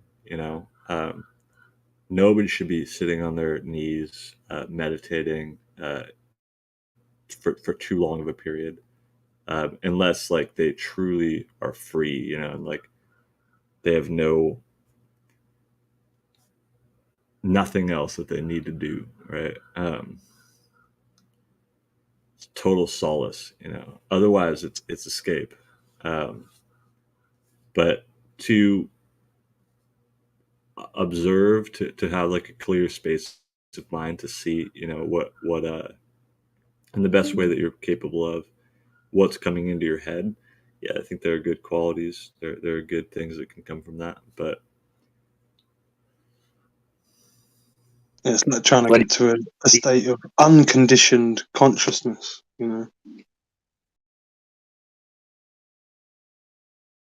What do you think about incorporating that into like your activities during the day? Like, you like to surf. I see you got a picture all the surfing. time, yeah. It's like you could incorporate it. I love to fish, and a lot of times I just take a moment, while fishing.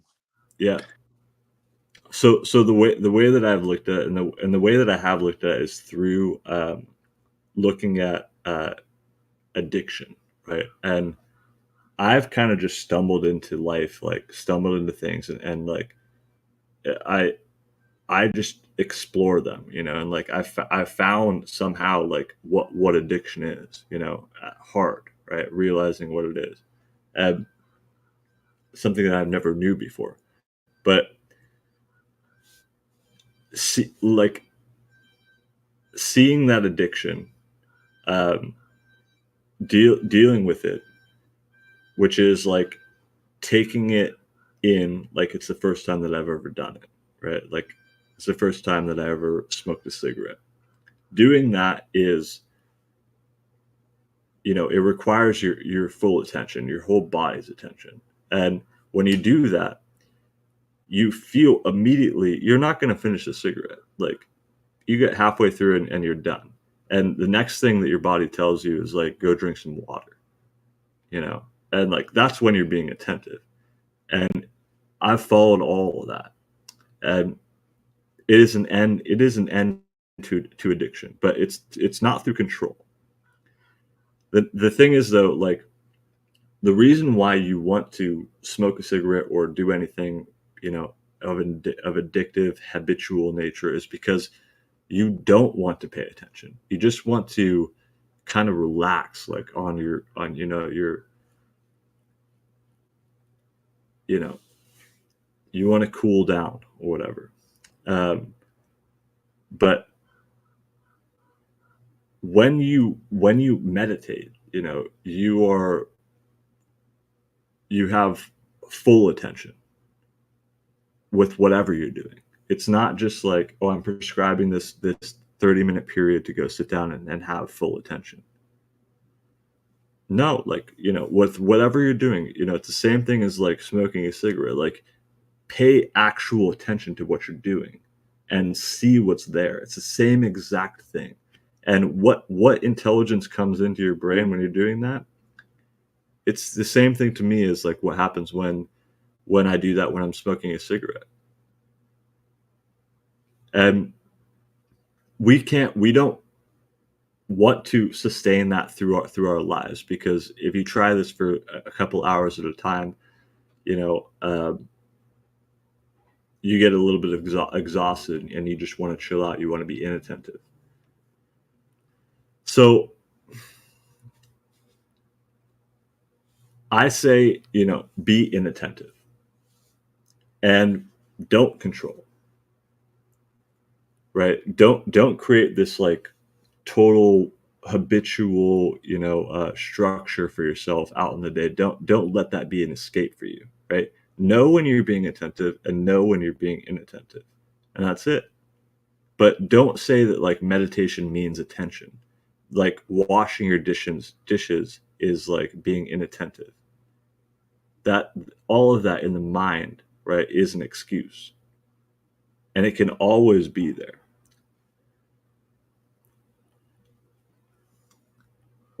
But it requires a immense amount of energy, my man. And that energy does not come through like trying to get something out of it. I can tell you that. It doesn't come through like trying to become something. It doesn't come through trying to like, an image of yourself in the future. All of that is just in its own window.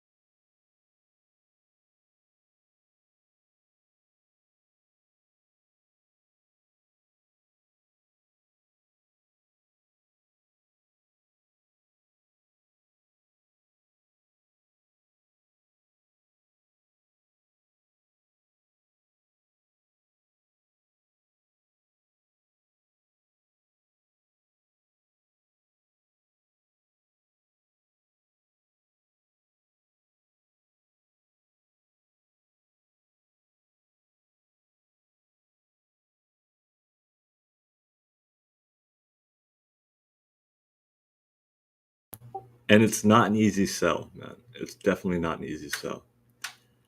The easy sell is like, I don't know, man.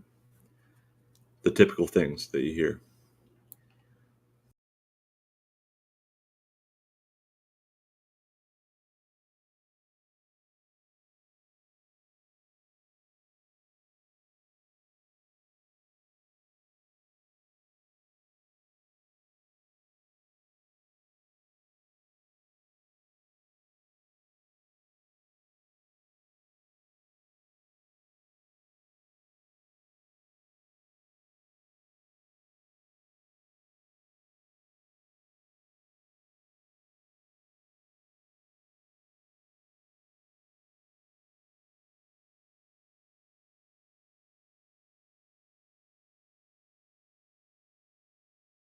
There's so much to say about this topic, actually, but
So did you manage to quit smoking?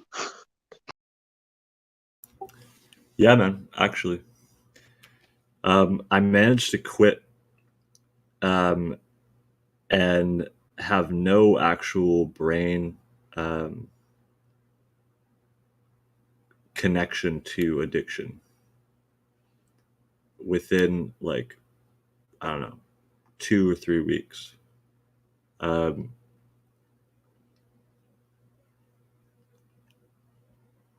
And yeah, it's weird how it changes your brain chemistry. I'll tell you that much. But I'll tell you honestly, this is years and years ago that I did this. To this day, right? I will still smoke, but I have no addiction. So I can not smoke and I can smoke. It doesn't matter. But like That's cool. You don't need it. there's Inspired. nothing addictive about it. Yeah. But you know, it's more than just like quitting an addiction, you know, or just like giving up smoking. For me, right, I have a lot more addictions than just that, and giving up one of them I've realized it puts energy into other things, right? Right. So you know, I can be a good citizen, be a good person in society, not smoke, do all this kind of stuff, and whatsoever. But I'm not the whole process of it is like for me not giving up this addiction or like seeing what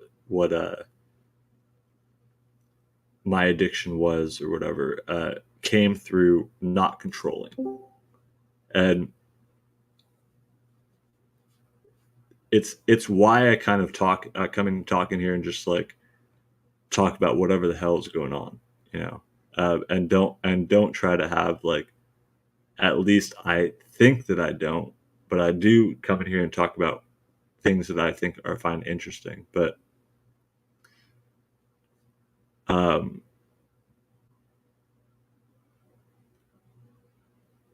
don't know, man. I feel like I want to be related, you know, in some way.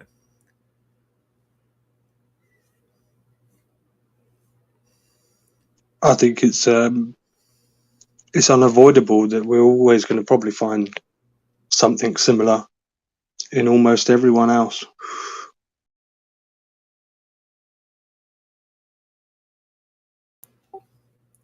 Yeah. I use cigarettes as a good example because it's something that I've experienced personally, and it had very real effects. And man, like,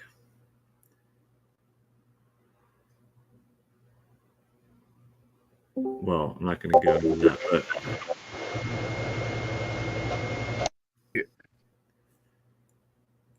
Do you check out these AIs and shit, Dunbar? Snacks, are you still hostile towards me? That was a non-hostile question, completely neuter. I wasn't gonna. I don't have a. I would have baked in the punchline.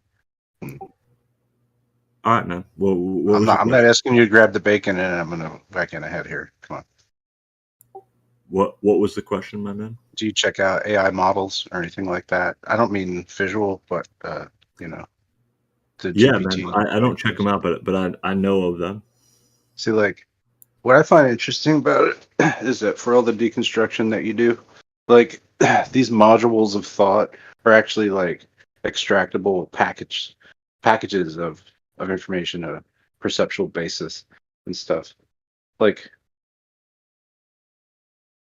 in such like any of these qualities that you might bring up in a conversation about honesty or truthfulness or whatever kind of moral thing or any kind of objective thing or even some kind of, well, less firm thing, something more like a quality or a characteristic. You could slide these up and down, just like punch in a value for like how to blend these things, and then say that's ego, and then you can add that into this calculator of a human persona, you know, in the GPT world. And I think you're going to be able to do that pretty soon. Like basically, like in the way that people might make like custom basketball players for their NBA shit, like you'd be able to just create a custom persona, like almost in this way. What do you think about that aspect? Because that's like that's like right around the corner. That's like a year away from like really detailed models that you could make like that, I bet. Or it'll be open My source. instant thought is, how do you avoid being an audience to it? I would say like, how is that not different from everything that's going on right now? Yeah. And like your AI could like be programmed to like answer questions like that. You know, like you could load that module in there. You could load any amount of like forward thinking into it. You could seed it with the writings of a great philosopher or an author that you like. Right. Yeah. Which is what a politician is, right? Right. And when it would notice that you're like feeling a certain way, it would just like note it, just kind of sort of switch topics and like use some kind of guiding knowledge that you already are familiar with. Right. In order that it basically will make sense to you, using and utilizing things that you know. Like it could revise anything because it's already seeing like a truthful template I say behind good. I say good. Bring the AI on, because if it shows us a very clear example, a very like detrimental example, like harsh AI harsh of what we're doing actually, then right. we won't have any excuses whatsoever. I'm saying it offers what I think it should be something that you're interested in, which is like basically being able to dissect these things and to like isolate them and to sort of test them out independently. I think you like to take the model apart of what the psyche is and sort of like mess around with each individual thing and sort of see what its properties are. Right? I mean, you're not Not really. usually. Am I wrong? Maybe I'm wrong about that. I think that I would characterize it in my own journey of exploring life, right? I've come to a certain place where I'm not stopping there, but whatever I've questions that I've asked, things that I've learned, things that I've gone into, and I spend a lot of time doing this. I find in conversations sometimes I get held up based on a point or two, right? It's a very similar thing, just like everybody else. So I have to, try to use that of clarification, right?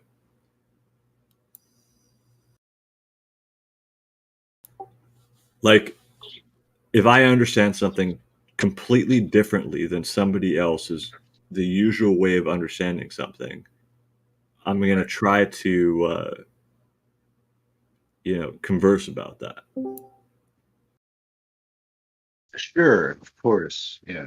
hmm Yeah, I just what I'm saying, I guess, is that the way that the AI like processes information is has so many cross linkages and observers and editors, I guess, through it in its filtration, as it sort of begins to form that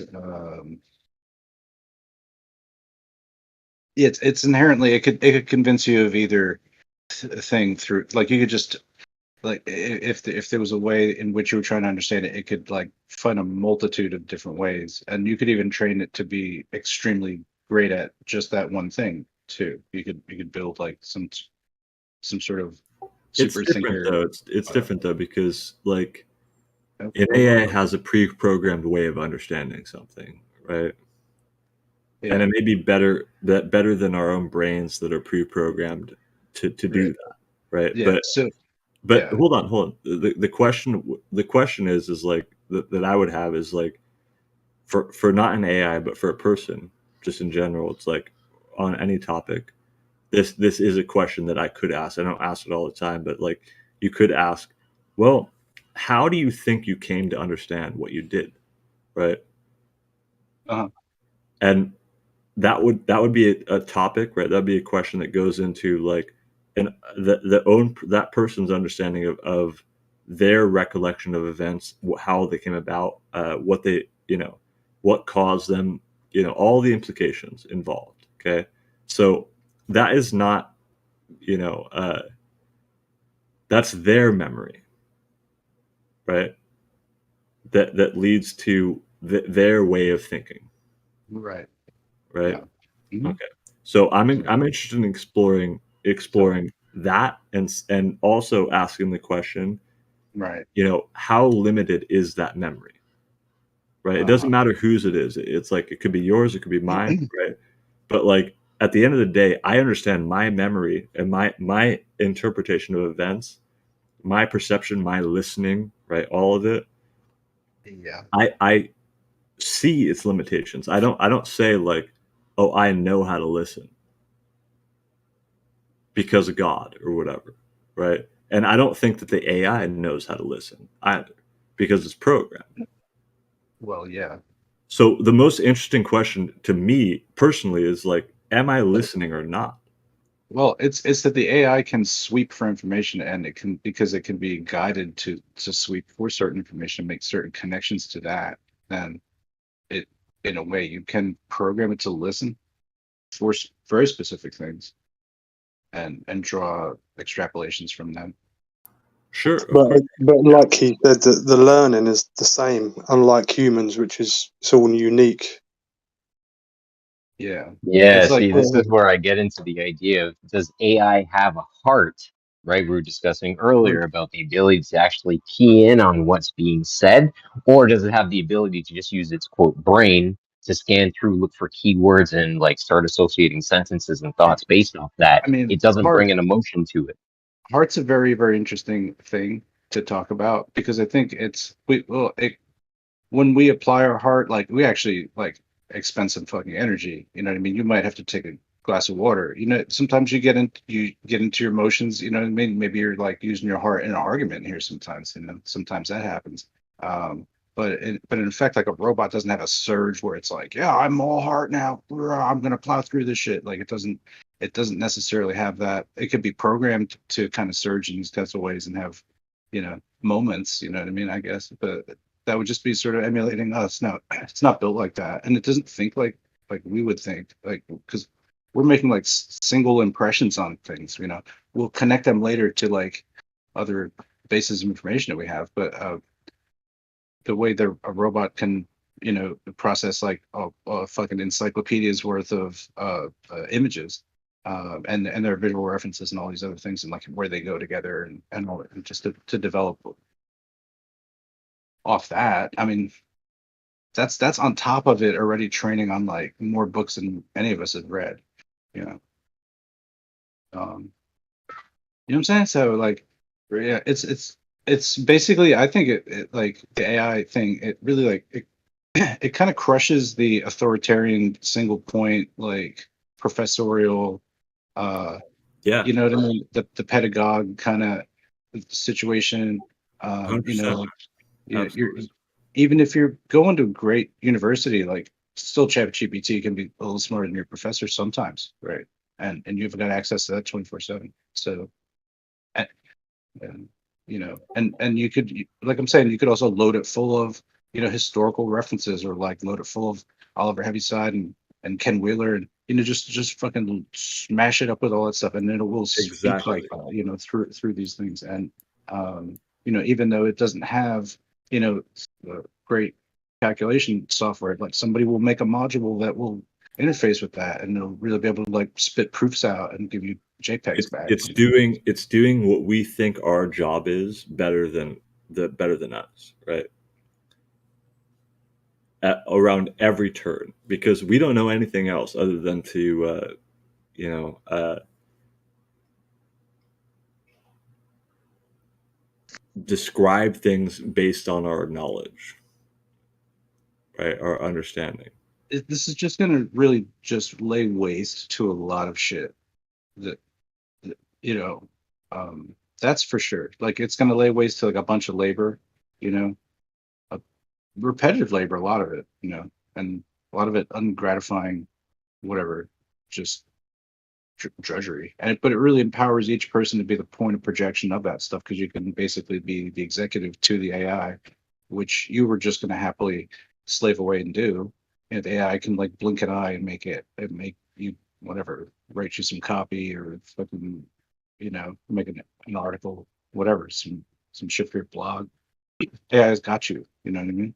It's like I dream a genie. You know, like fucking magic me up some paragraphs, make me some, but you know, it's crazy. You Yeah, know, the way that I look at it is like all the politicians that exist, right? That they're trying to organize the world in a it's safe and over. sound manner, right? It's Or over whatever. because like Yeah, just go ahead. speaking on politics, I will after you're done. Yeah, No, it's just go ahead, man.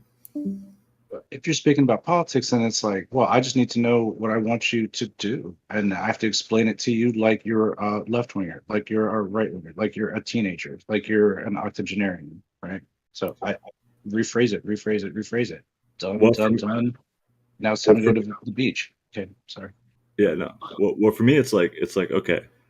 Do you want people to have the basic necessities? Like, do you want them to be, you know, to have health, shelter, resources that they need in order to become, you know, better people, get along colloquially. There's no poverty, all that kind of stuff. If you want that, then AI can do it. If you don't want that, then politicians can do it. I think it's inevitable that every bit of every industry will be touched by the AI fingertips.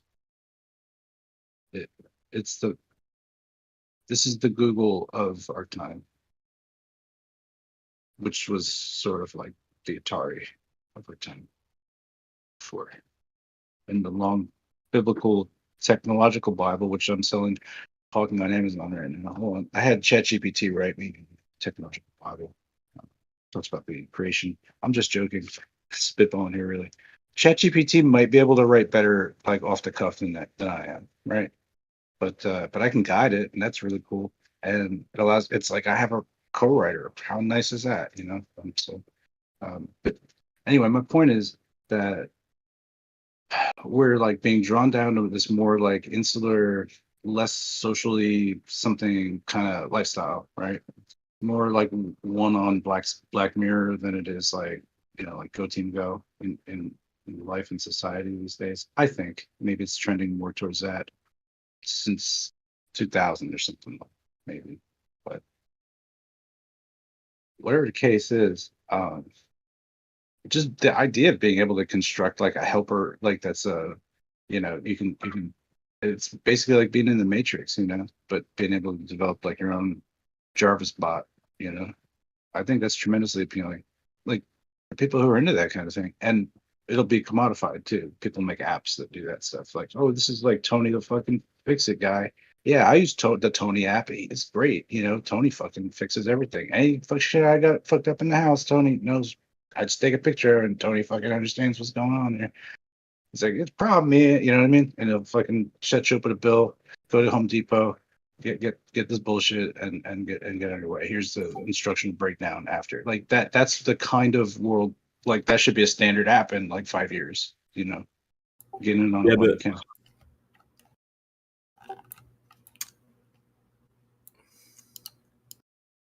But can the AI really understand like the destruction of rainforest and the importance of like not destroying rainforest? Right? Like it depends on what priorities the AI has. Not sure. It's what you asked of the information index, you know, and then it kind of puts a sort of humanistic face on it. That's really all it is. You're just talking to some geometry.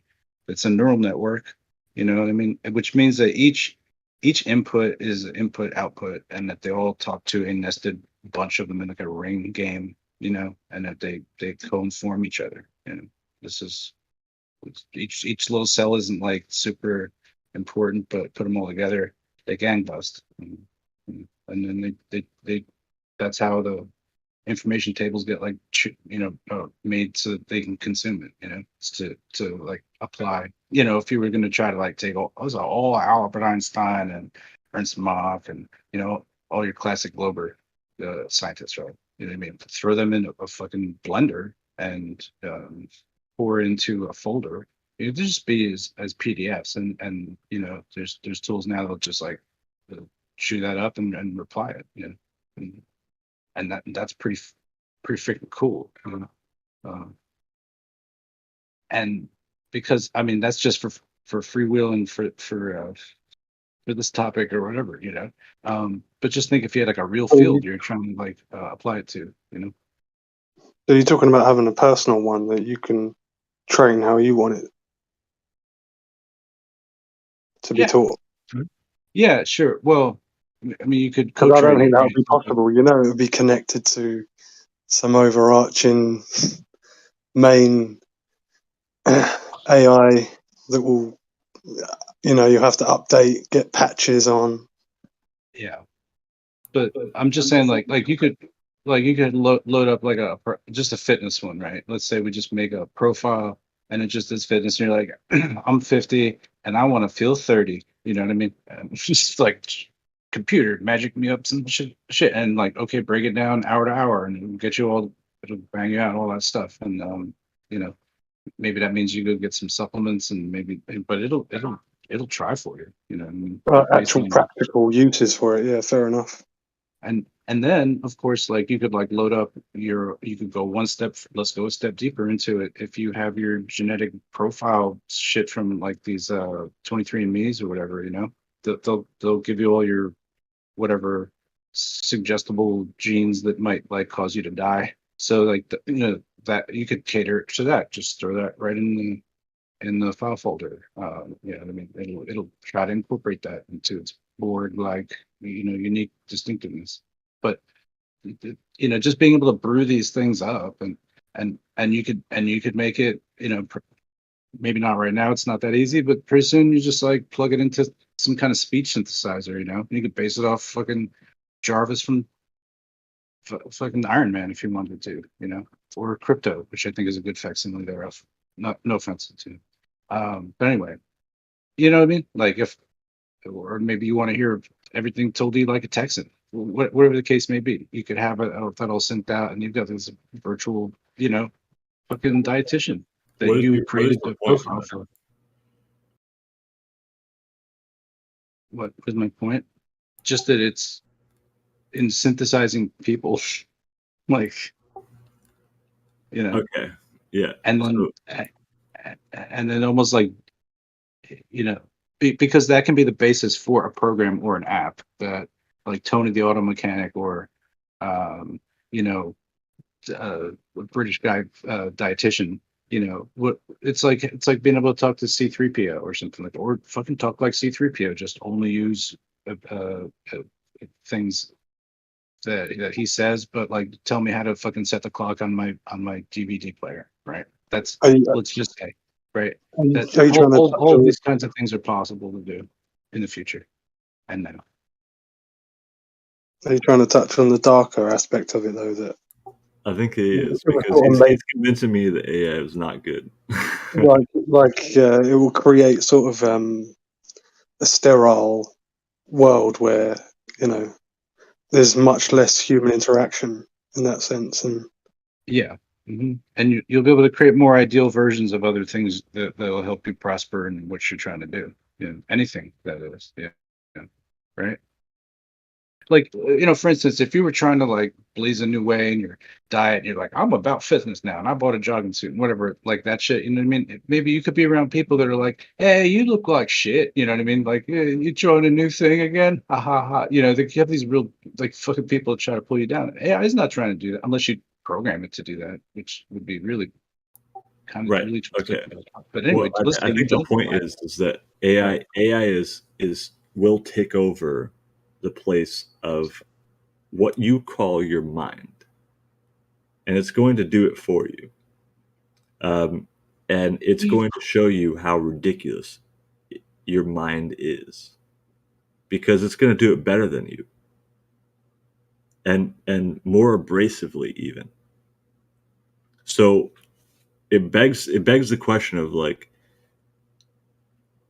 not only what we're utilizing our mind for, what our mind is, but also if we can choose the best aspects of our brain and our mechanical computer aspects of it, organization, all that kind of stuff, uh, and allocate that to an AI, then what are you going to do? Just be a lesser AI just bobbling around? No, I mean, but I'm just saying, like, if you had like a regular, I don't know what a regular job is, but like auto mechanic or something, like you could certainly load up a bunch of blueprints and files and shit like that on those things, like downloading it into the matrix and just have like a very specific like a search and query kind of situation. Like it would increase your you'd just be better at what you're doing. Like if you were a knee doctor and you have like all these different cases of fucking knee fucking medical histories and you could just like dial that up in your own like, oh, I fucking researched this myself. This is my custom fucking research that I like to do. Boom. It's right there for you. I don't know, man. Like I just feel like there's a lot of like degree but this will this will be utilized in every field, over the next 10 years. Like anything that, even things you wouldn't even think they could do, you know? You know what I'm saying, man? Like, Have you ever lived with a tribe of elephants before? I mean, I'm gonna go with I, no, okay, not yet, good. not yet. We'll say not Not yet. yet, not yet. Good, Yeah. good, good, good. But Yeah. you should. But somebody would tell a story. It's like this elephant comes over to a woman, right? Puts his tusk on her belly and starts feeling it, rubbing it. And all the other elephants also come in and start doing the same thing for no reason. Supposedly no reason. But it just turns out this person, this human female, was pregnant. And somehow all these elephants knew that she was pregnant before she even did, or before anybody else around her did. Before it was showing, before any of the information that an AI could pick up or be programmed for could have known whatsoever. Yeah. So look, you're living in this world that is it's not programmed. Yeah, it's You understand that yeah. it's not Oh, programmed. oh. Okay, all right. Go Okay, ahead. there's so much more to it than just like what an AI can do or what somebody who has a bunch of knowledge can think up.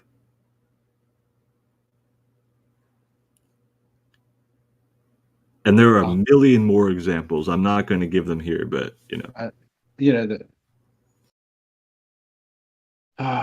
so it's like the tribe of elephants thing. Even though you think that's for an organic kind of counterpoint, I would say that the the way that the AI actually functions is like having a tribal sort of node connection.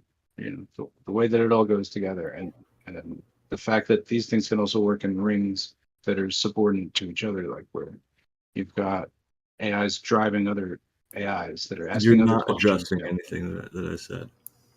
No, but the emergent quality of just a bunch of different independent systems going on. What elephants have on AI is an incredible sniffer and incredible ears. You know, like a big brain that might even be able to interpret things too. So You sound like an AI right now, to be honest. that's wonderful. How big is an elephant's brain?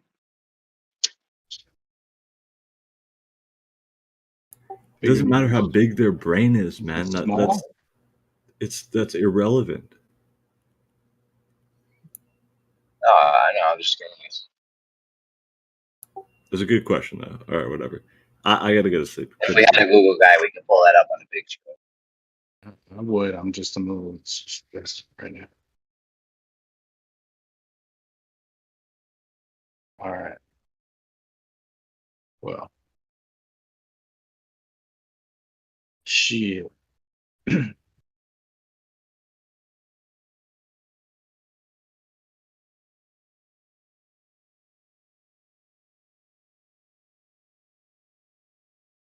I didn't mean to interrupt.